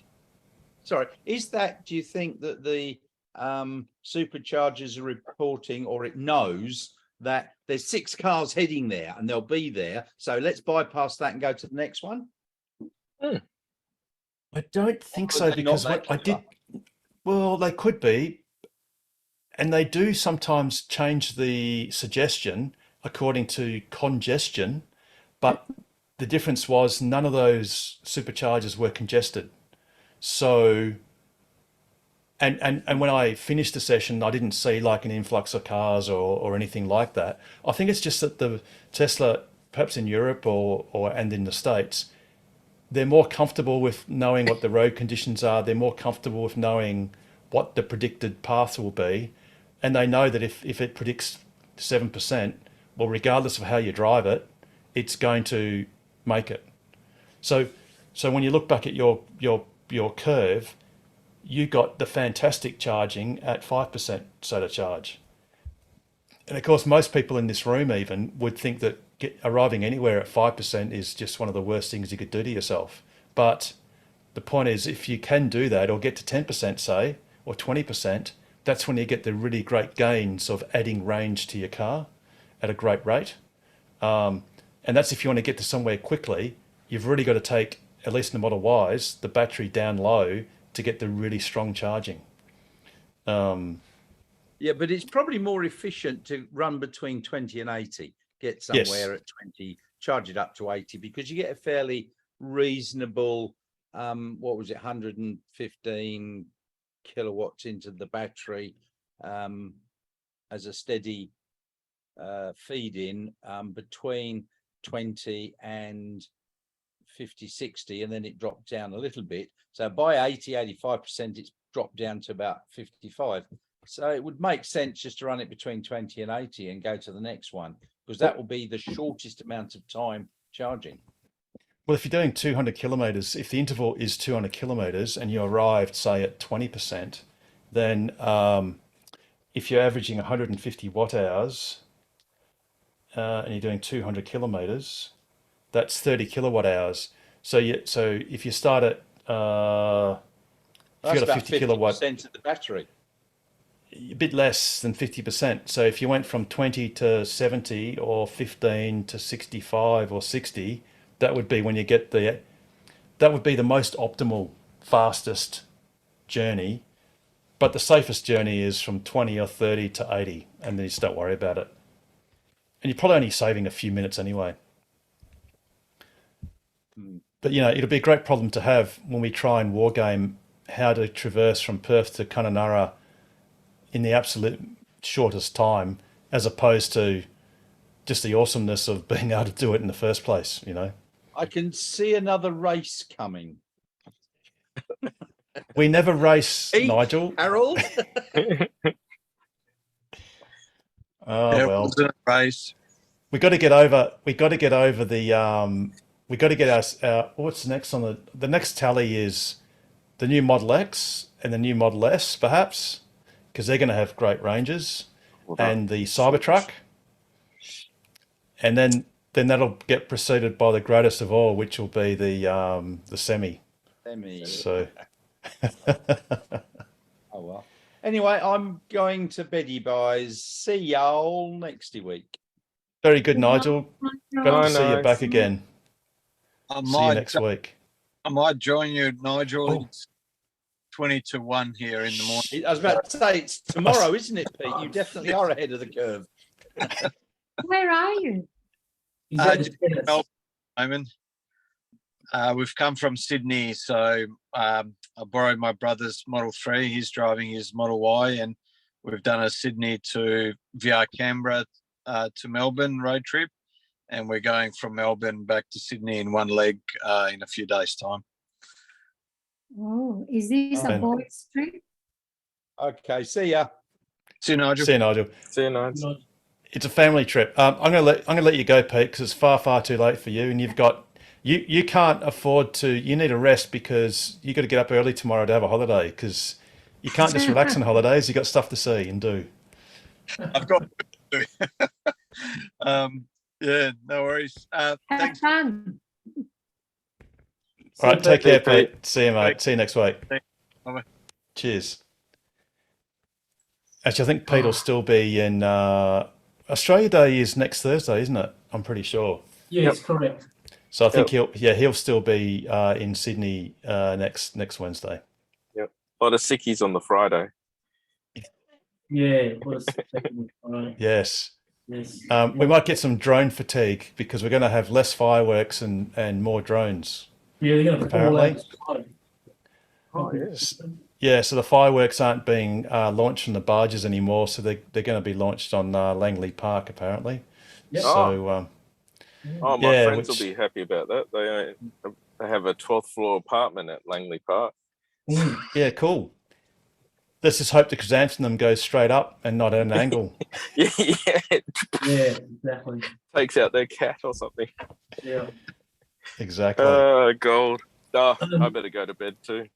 See you. Nice, guys. Good night. See you, Paul. And one thing I Catch you did next see, week. I was looking around on the Starlink map, and I saw Oh, can I actually go? this, which is sort of interesting. It looks like there's parts of Perth, there's suburbs of Perth, which say expanding in 2023, Oh, wow. and it's on a wait list, which is kind of interesting. What are those at Mandurah? Yeah, Well- so it's much of Perth. Now, I mean, I don't know if this map's accurate. It's from Starlink's map. So, Wow. and what's interesting is the Murchison area has stopped its little hole thing in the SKA, but and you've also got So Greater means- Sydney and parts of Brisbane as well saying expanding. But not Melbourne. I'm not sure if you go RV and then go coverage. Where's the shop, Harold? Where's that under? I couldn't find it tonight. Sorry? Where's the shop? You know, the shop, the Starling shop? What's Oh. that under? So you just go starlink.com. Oh no! Oh, I understand. couldn't Sorry. find Yes, I get what you mean. So you go. Yeah, went to that. You've got to sign in. Oh, to go to the shop? Okay. I think you might have to sign in. Okay. Because otherwise you'd think there'd be a shop. A Yeah. shop. Yeah. I think you're right. I think I remember now you did a sign. I think there is there's no shop. So yeah, you do have to Sign in for you do have to sign in, and then you can buy that adapter. That adapter. Actually, I might just sign in and just check that. I was a question for Richard Chapman. Is he there tonight? I know he's lurking. Mr. Chapman, are you there? Come in, over. He's normally up some train or something, or doing some sort of caboose thing. But maybe he's not there. Richard, you there? Oh, here he is. There he is, ladies' dream. I'm always here, mate. It's just that Wednesday night is Tokwa and do all the domestic chores night. Oh, that's right. Yeah, cleaning of the house. That's right. But I do have my sexy Tesla top on. Oh God, look at those tea towels. Check me out. Good. They look great. Yeah. I was just going to ask you, how's Harold's X going? Oh, it's wonderful. Kind of not driving it at the moment though, because it kind of needs new tyres, and the rear left is kind of quite low, and it's all my fault. There you go. I heard some stories, and I'm just going to keep my head down. But by the way, Richard, since we're talking X's, I've got that chrome strip for the left-hand chrome strip for the front passenger door, brand new. Like I bought it yonks ago. Right. So we're going to have to rendezvous, and I'll give it to you. Yeah. Okay. It's brand new. Maybe I'll finish paying you for the car first. Well, that's just not. Yeah, whatever. But have you managed to, Richard? You managed to find any of Harold's finger? Apparently, he left his finger in the I found a bit of it. Sure. I'm Under just the left seat, I think. If you see it there. I'm slowly assembling a new Harold, just a very small one, just from bits that I find. Oh, dearie me. Shocking. It's definitely shocking. Yes, it is an absolutely amazing car. My God. Me and Peter compared X's the other day. We had a lovely time. I was actually quite amazed at the difference between the 2016 and the 2020. It's quite a different beast. Like you can really see how they changed a few things, and it's 4 years. I mean, that's a long time in Tesla time. So, but both incredible vehicles. Yeah, the switches, they've changed the Falcon Wing door switches from the lever thing that is in your car to just the flat buttons with the logos. Which doesn't necessarily make it more intuitive. It's just different. I think it makes it more rugged, because I think one of the ones on this has, I think, got a slight bend in it or something like that, or it's a bit loose or something like that. But it works perfectly fine. But but I think I see why they did change the design of it. Something else as well. It was interesting to see Peter's 5-seater as well, and see that there's kind of like that fake boot bit, like you get in the Model Y as well. Like I've never seen another one to compare it to. That's what I personally prefer. So I think last week we're talking with Damo, because obviously he's after the S Plaid, and the X Plaid is only available in a 6-seat, which is what you've got with the front seat missing. And as you know, Richard, you can't fold those captain seats over. You can sort of push them all the way to the front or as far as you can, and you can move your seats sort of as far forward as you can. But there's a limit to how much you can actually put in the boot, basically. Whereas, with Peter's 5-seater, of course, everything just lies flat, and you can put 2 meters into your car. So we've got a whole load of cardboard that I'm going to take to the dump at some point, but I'm actually going to load it up in the S, because that's a 5-seater bench seat. I can put that down and then take it. So, and man, we've got some epic stuff in there. In the S from IKEA, or I think I have like 6 really tall chairs from someone and just played Tetris in the back, and I'd never be able to get that in the X. Nope. I got from IKEA, it was IKEA stuff, but when I was moving house, you know how IKEA have those, is it Besta, just the cabinets, they're like about 2 meters tall, 60 centimeters wide, and you got doors or whatever, just the carcasses. Rather than pulling it all apart, I just put the carcasses straight in Rochelle's S, and it fitted all the way, perfectly. Whereas, in the X, there was no chance. The Y, of course, is even more awesome because it's got that same space. But that's one thing I reckon anyone that buys a new X, don't buy the 6-seat, because that's the only version now that has those captain's chairs. The 5 and the 7 have the middle row is an old-fashioned lay flat row. So it's like Peter Ship's car, even in the 7-seat version these days. But in the past, it had to be. I've got, your car, Richard, is a 7-seat, but it's got the 3 captain seats in the middle, or whatever you want to call them. They're on their individual pillar things. Yeah. so good though for getting stuff under, like, because when we were camping, they're actually brilliant for like slotting. We had like the pagoda thing for the beach, like under there, and and because of the fork and wing doors, you can actually pull it out sideways. Yes, because you get the door out of the way. It's pretty. Yeah, it's not until you actually use it that you realise these things. But but what's funny is like it's just how much bigger it is, and you'll know this than the S. Like there's the X roof line there. Yeah. And there's the S. Yes. There. Maybe it's a bit hard to see, but it's like, and they're both on high suspension. But yeah, it's more than a foot. There's much more than a foot difference between the heights of the cars. Definitely. Bloody huge. It's bloody great. Yeah, it's huge. Which is why we wanted it as well. Yeah, exactly. But yeah, no, I've got that chrome trim that's, like I said, literally brand new that I just didn't get to put on. And I've also got the skull cap for the right-hand side wing mirror. You got the other key? No. Was there never one? I've got it's a broken key because I washed it too many times. Emma did that. With a pot of rice. Right. Yeah, don't wash it too often, or just take the battery out straight away and rinse it off with just fresh water, or DI water preferably if you're going to do it. If it's got soapy water in it. Is that the fob, Harold? Sorry?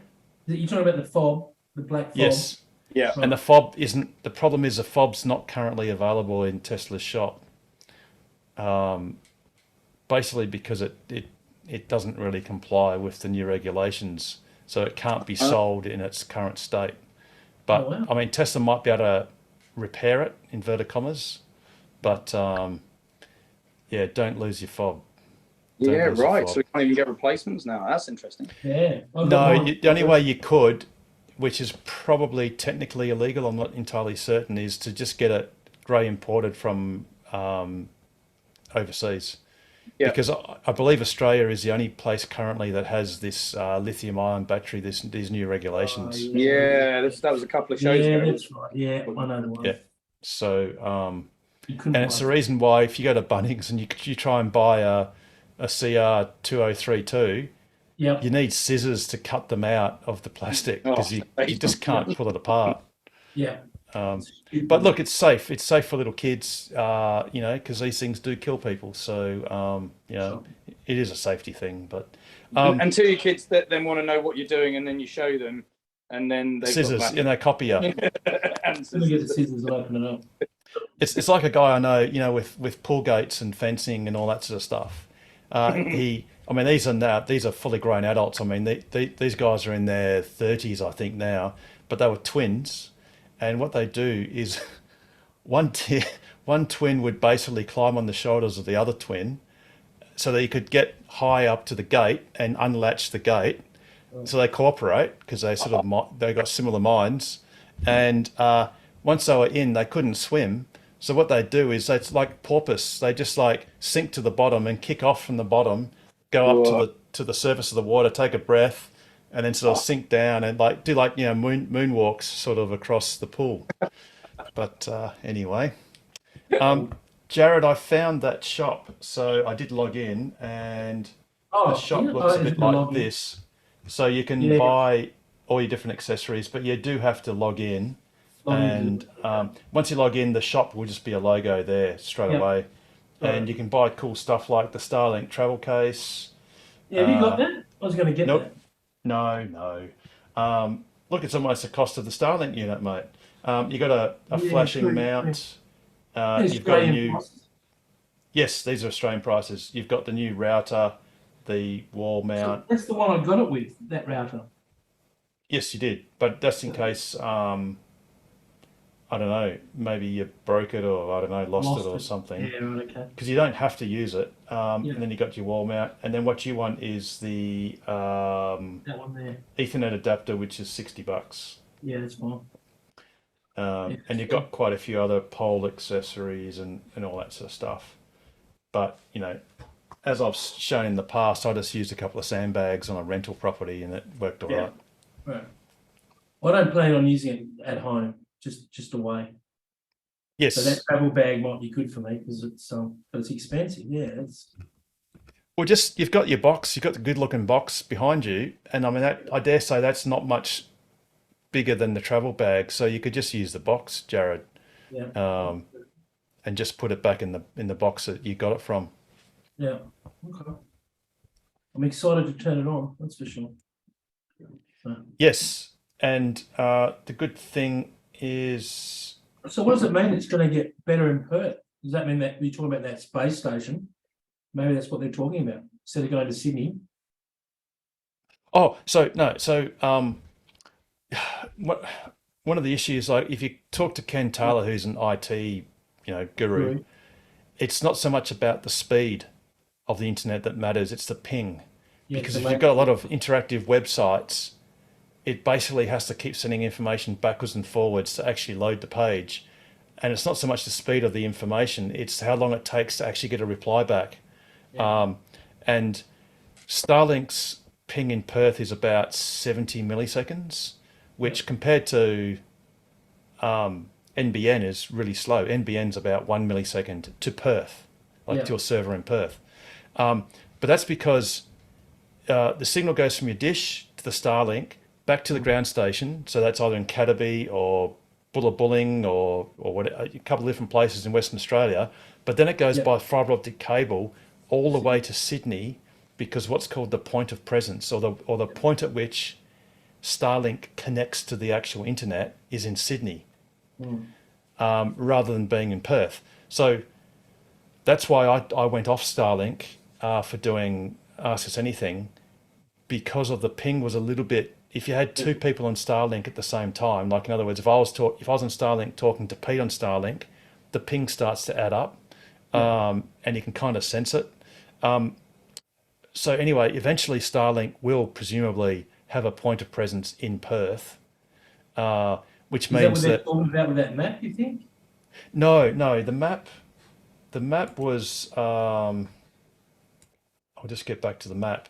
It's got more to do with capacity. So it's implying that they've sort of sold.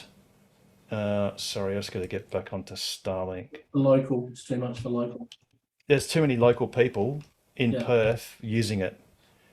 Because don't forget, Starlink is satellite based, so there's only a few satellites shining down on all of Perth. So there's a limited number of terminals any Starlink satellite can talk to at the same time. And the good thing there is when you're in the middle of nowhere, you'll get better service than anywhere else because they've only got you to talk to. So that map, which I'm about to bring up again. Now, I only just saw this tonight. Now seems to show expanding. So you won't necessarily get it. You've got the available now and expanding. So you might have been lucky, Jared, to get it. I don't know if you try and order it now, whether they would still ship it, or maybe it's just implying that you might not get optimum service. So I'm not sure. It certainly wasn't like that when I ordered it. That's for sure. Not that I'm worried, because I'm not planning on using it in that location. It's more up north and Exmouth, places like that I'm thinking about using it. Horrocks and yes, absolutely, and that's where it just works amazingly well. And as you've seen Pete and I do, and others, you can even mount it on under a glass roof, just strap it to it if you wanted to. But if you're mainly going to use it while you're camping, you just plonk it on the ground, start it up, and it's just awesome. And run it. It really is. I'm excited because because we relied on 3G and other networks, and just in Exmouth, the Telstra network goes down all the time, and then you have to go to the Optus network, and it's just rubbish. I'm just over it. So and like you said before, it's a safety thing. It's actually it's no different to having an EPIRB. In fact, in some respects, it's kind of better because on the presumption you've got electricity, like you've got power, which you probably, people get stranded because you run out of fuel, you get a catastrophic flat tire or bogged or whatever, but, everything else is generally working. It's better than EPIRB because you've got voice communications, direct communications to people. exactly. You know, I mean, so that's Um, what people forget. It's not just it's the internet, but you can also use it as a phone. yes. So you can VoIP into other people. You know, it's Or you just on your Telstra thing, you just turn on Wi-Fi calling. Oh, sorry, not Telstra.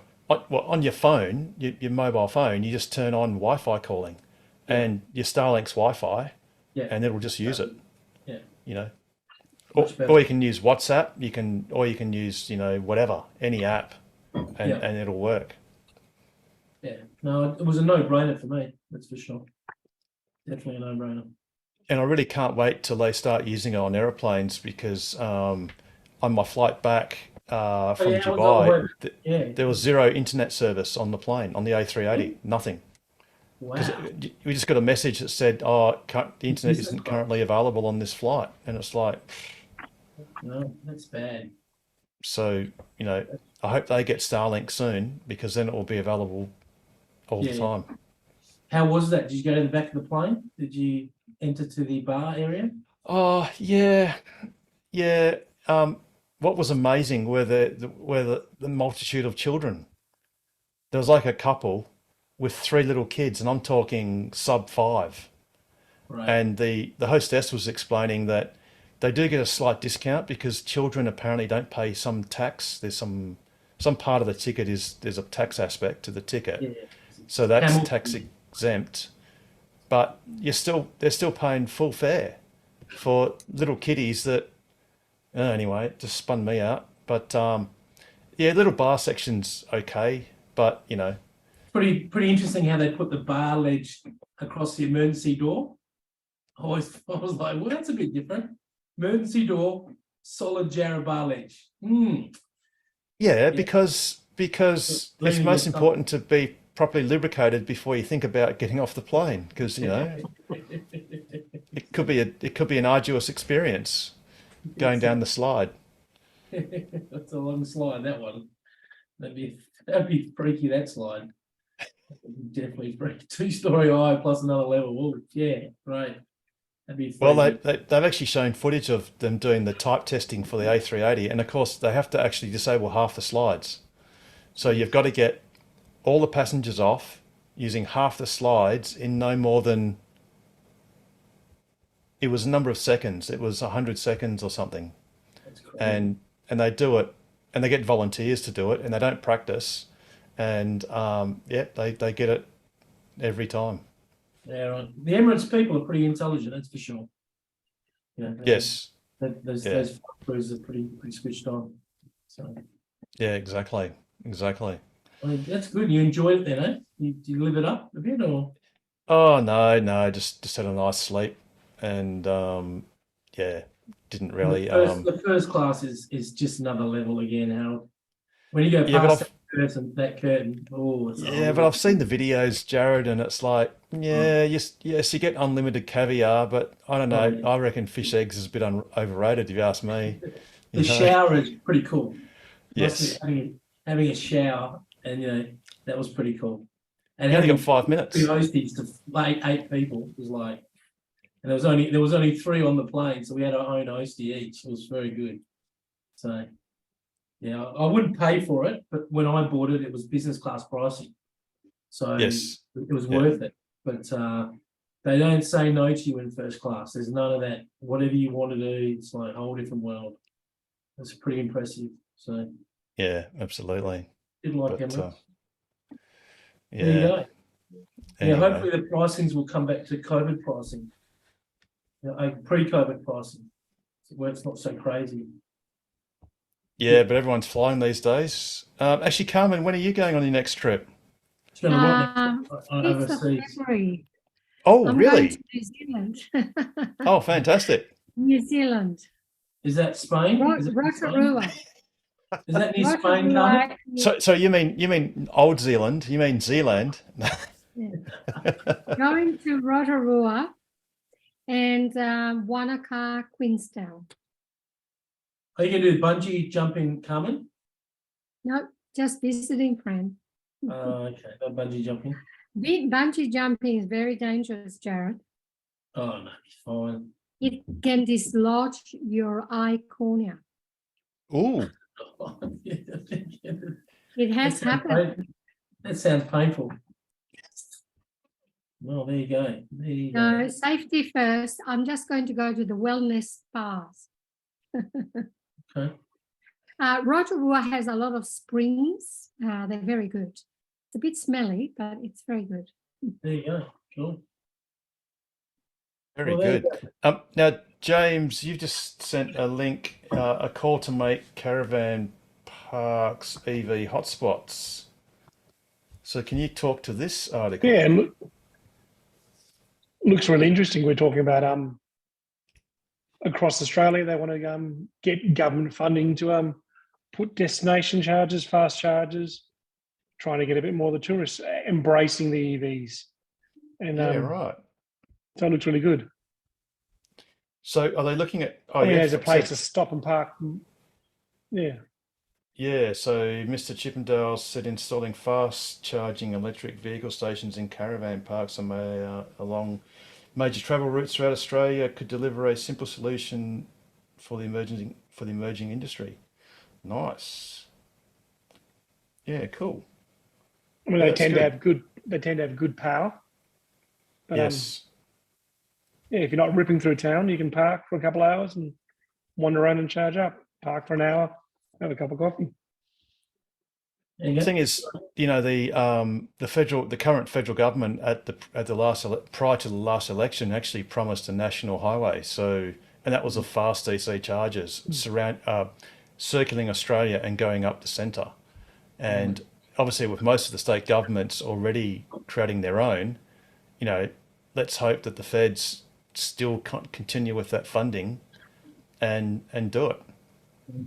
And, you know, like you say, James, if that's at a caravan park, which usually has good amenities, I mean, they've usually got a little shop, they've got toilets and all that sort of stuff, then that'd be a good thing.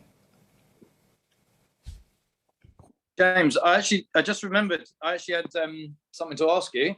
You know, last week I mentioned guy at my work who's got the Model 3 with that issue, you know, with the mold smell in his air. The option he plumped for, because I said, oh, you know, you did that kind offer for the ozone generator. Yeah. He said, yeah, that'd be his preferred option. I don't know why he doesn't want to take it to Tesla. I think he just someone that just likes sorting out problems himself. But so yeah, he's asked if he can have your contact details to give you a ring. So yeah, I'll just send you my email. Put it in the chat now. Yeah. Okay. And then all right, hang on. Put it in, if that's all right, you put it in the chat. Then I'll take a note of it and give it to him to get in contact. Yeah. Thanks, mate.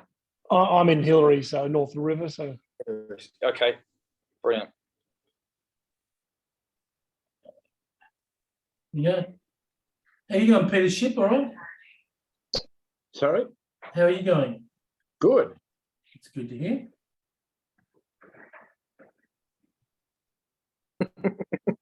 Yeah. You muted yourself, Harold.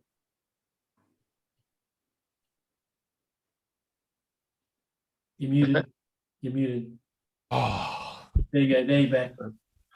I was going to say, Peter Ship, you went to Esperance recently, and of course that trip's going to be a lot better now because the Ravensthorpe, it's twice the speed. Because we keep looking at the fuses up there, but yeah, I could tell the difference as soon as I saw that. So that'll be really good. Yeah, absolutely. So it'll cut at least half an hour off the trip, depending on what we do. But we mightn't even always need to stop there, but it's just a handy reserve because we're a bit borderline with that one. And you 5 or 10 minutes there, probably all you want sometimes, just chuff off. And it also means you've got a little bit more in reserve. So once you get to Esperance, you don't have to urgently plug in somewhere. You can do a little side trip or go around town or go around Pink Lake or something. Yes. You know. Well, last time we got there, it was really low. I had to plug into Grand Space almost straight away because I don't like to leave them, flat tack. That's not good. No. But there was one, we left early one morning, I think second or third trip ago, and it was really cold in the morning, and we were using 260 watts a kilometre. It was incredible. I dropped down to 80 and it was still using the same power. It was unbelievable.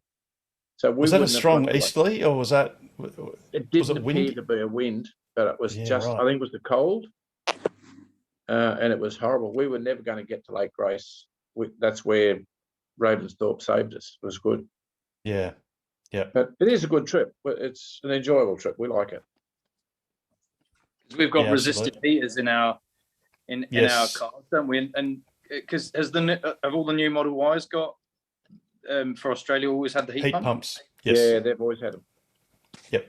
So the heat pump's very efficient. So in the old days, you used to say in winter you'd get sort of quite crappy efficiency. With the Model Ys, There's our heat pump. You can't see it.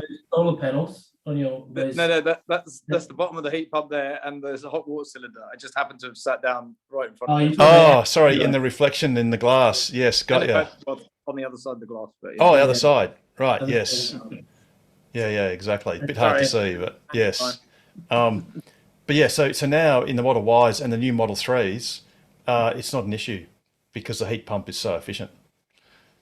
So, but yeah, in the old and the new X's and the new S's have got the same octavalve and the heat pump.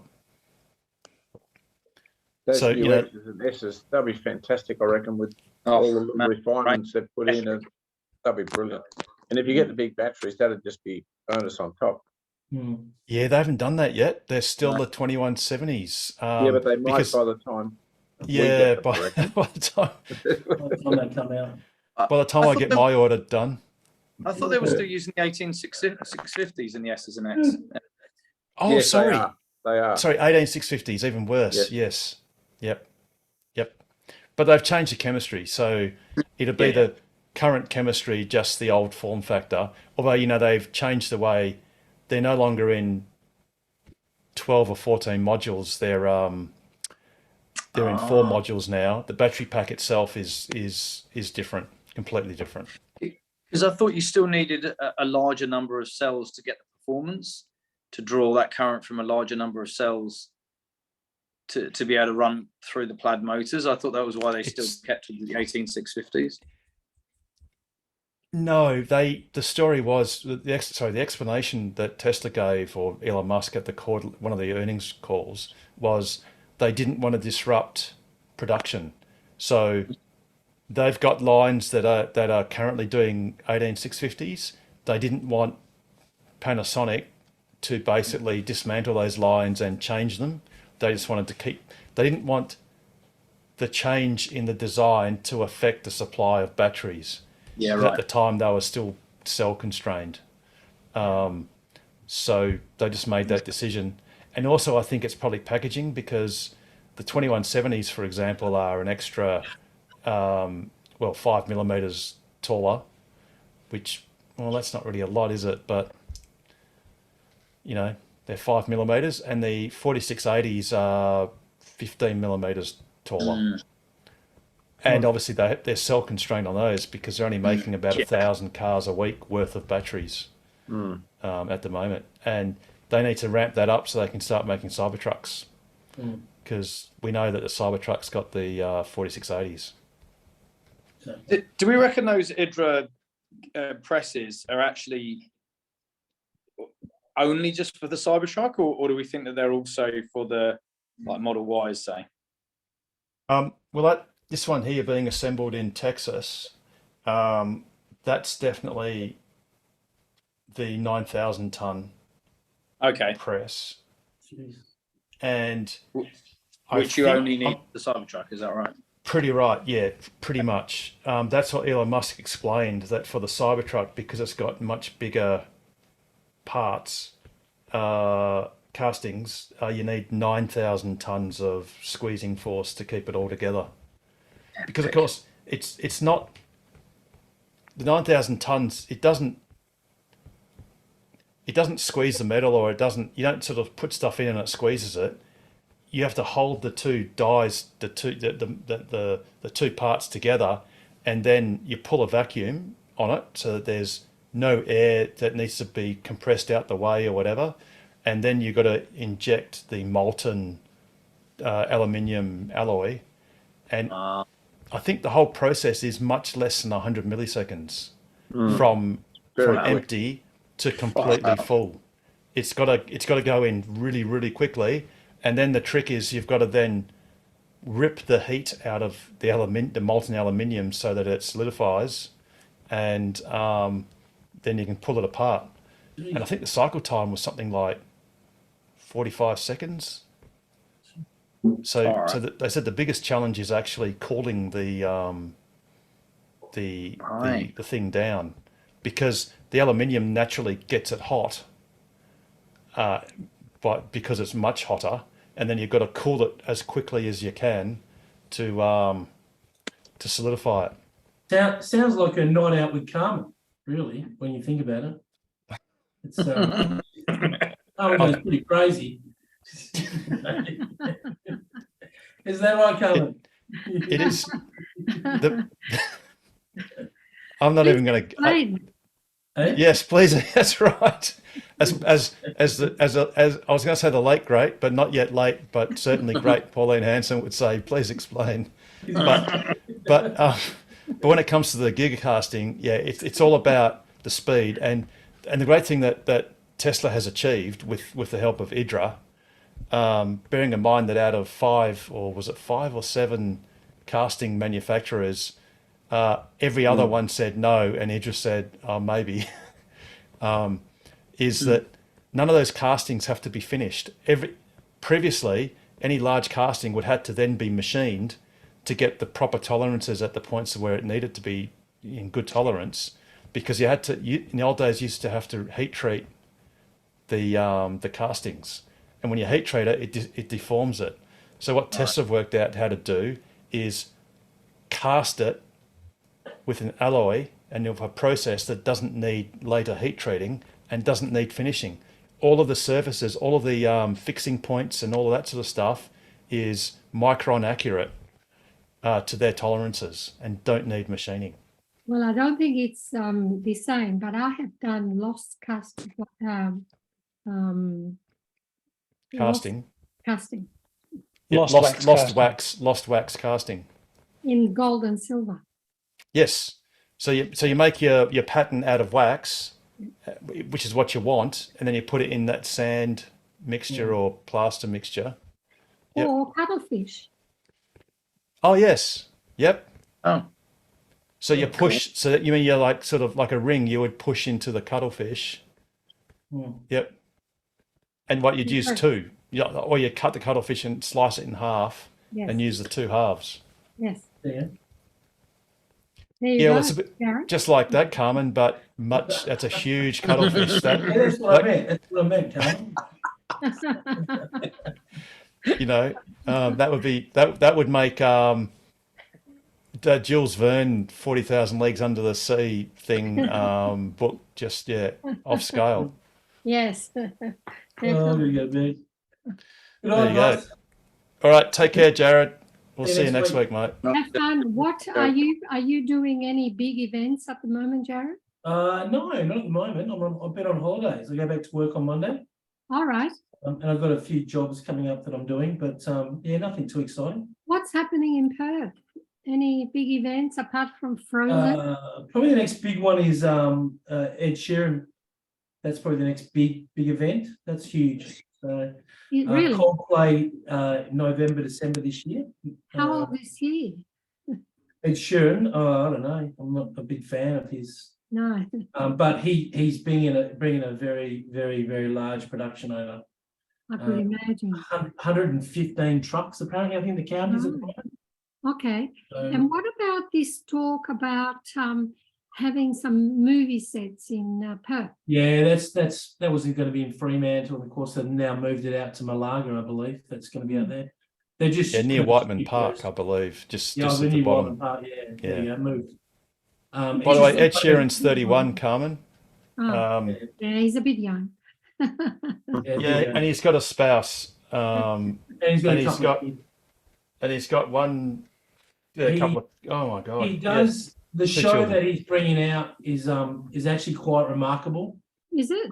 Yeah, it's one of the first times that I've seen advanced rigging like what they're doing, where they're using basically a layman's term like a steel pole, 4 of them on angles and wires pulling things up and down. So like the video screen that goes in a circle above the stage, because the thing's all in the round.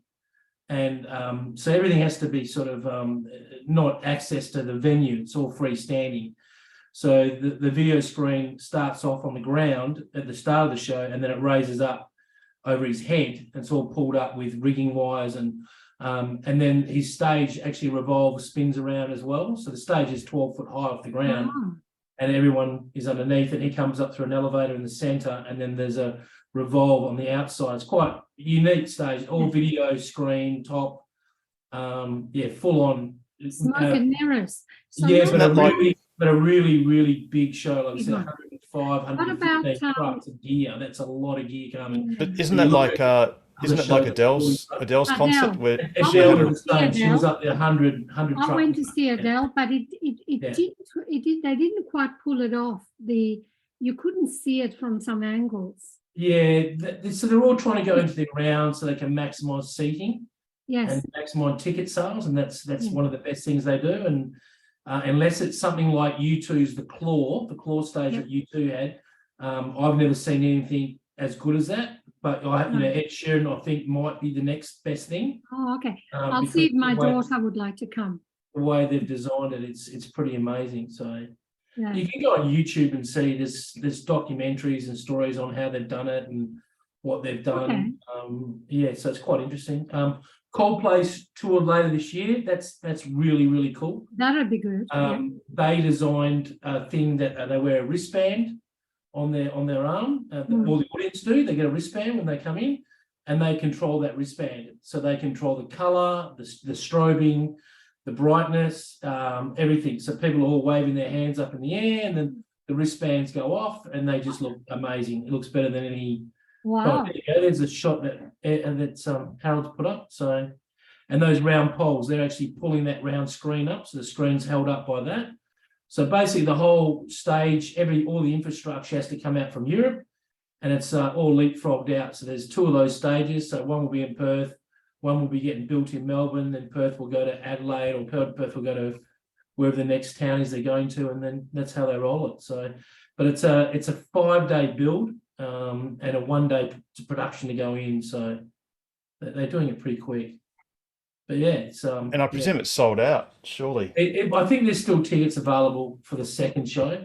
But the problem was last time he played here, he did a show. It wasn't in the round. It was on one side, and the production quality was really shit. He was traveling with about 30 trucks of gear. So you're talking about a not a very powerful show for that size venue. So a lot of people were complaining about the sound wasn't powerful enough.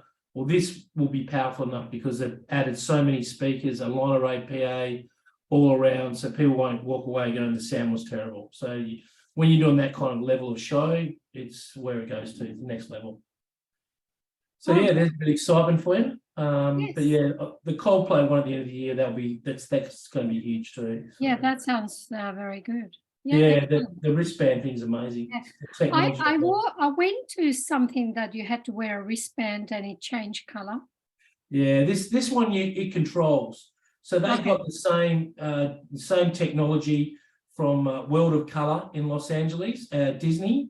There's a park there called California Dream Park, and they built a section of that park has a high-powered waterfall system that shoot up about 100 feet in the air, and they have RGB lights on every waterfall. So I think there's like 110 jets that shoot up, and then there's flames that shoot up. And this every night, twice a night, they have this World of Color 15-minute show, and that's all controlled with the Mickey ears that people buy. All night just flash blue, red. But when they come near the show, they take control of those Mickey ears and turn them off. And then a part of the show, the Mickey ears go all blue, and then a part of the show, they go yellow, and they're all controlled by that area. And that's what the technology, that's where it all started. And then Coldplay introduced the wristband thing. And what they do with the wristband thing is they can grid out where the wristbands are, and they can do a strobe across the whole audience. So they can strobe it, and they can do a Mexican wave, and they just pixel map the whole area. They basically ask every wristband, where are you right now? Okay, you're there. Then they put it in formation, and it just looks, you normally see the concert where they hold their phones up with the light on. You go, well, that's amazing. But then this thing's just like next level. There's a YouTube thing you can see on it, and it's just, mind blowing. And you got to hand them back, no doubt. So obviously No, you've got you to keep them. No. Oh, really? They wear out. It's a They- part of they ticket. fizzle Part of out. ticket. Yeah, they're good for the one or two nights, and then that's it. Yeah. And I think they're programmed because the they one are. they They're had, totally programmed. Yeah. it worked that night, but by the next morning at 10 a.m. it was finished.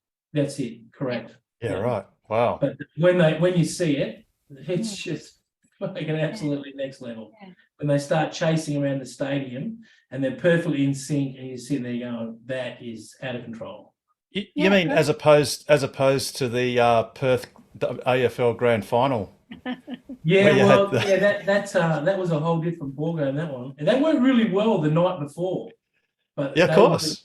But they weren't working on the right frequency to realise that once X amount of people got in there with their mobile phones, then the service just goes nothing. And that's funny because I remember years ago working on Future Music out at Joondalup, and the LD rolled up and we had to download some software for his console, and 40,000 people were in Joondalup. We had to drive to Osborne Park to get internet access to basically upload the software, and then drive back to Joondalup to upload to his console. So it was just because you couldn't get any internet. It was just forget it.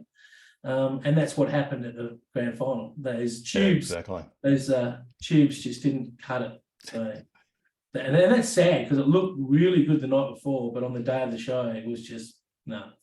And they didn't think about it, and it looked so stupid. It was like a real amateur hour kind of school production. Yes, that's the sad thing that they do when they do things like that. So, and they just pulled all that together very quickly, and that's what happened pretty much. Yeah, Amazing. So it's Yeah. 2 shows in one. Yeah, pretty much. So Yeah. Cool. All right, Joe, I'll let you go, mate, because it's thank you. Getting late, and we'll catch Yes. you next I'm week. off too. Next Sleep week. well. See you guys. Yeah, cool. Take care, Pete. Actually, it might be a good time to round this show out because it is getting a bit late, Even without Pete. even without Pete. I know. So I might let Richard. You know the spiel, don't you? You're confident. You put me on the spot now. Yes. So Okay, so Richard, how would you round out the way Pete would round out this awesome show? well, as always, stay safe, stay sustainable, and keep ahead of the curve. No, I ruined it. That'll do. That's good enough for me. That's good. That's And then good. my bit is where I say, and the best way to do that is buy a Tesla, join TOCWA, and ask us anything about accelerating the world's transition to sustainable energy. Fantastic. On, Good on night. that note, good night, everyone. Good night, everyone. Look forward to seeing you next Night, week mate. on Ask Us Anything. Take care. See ya. Good night.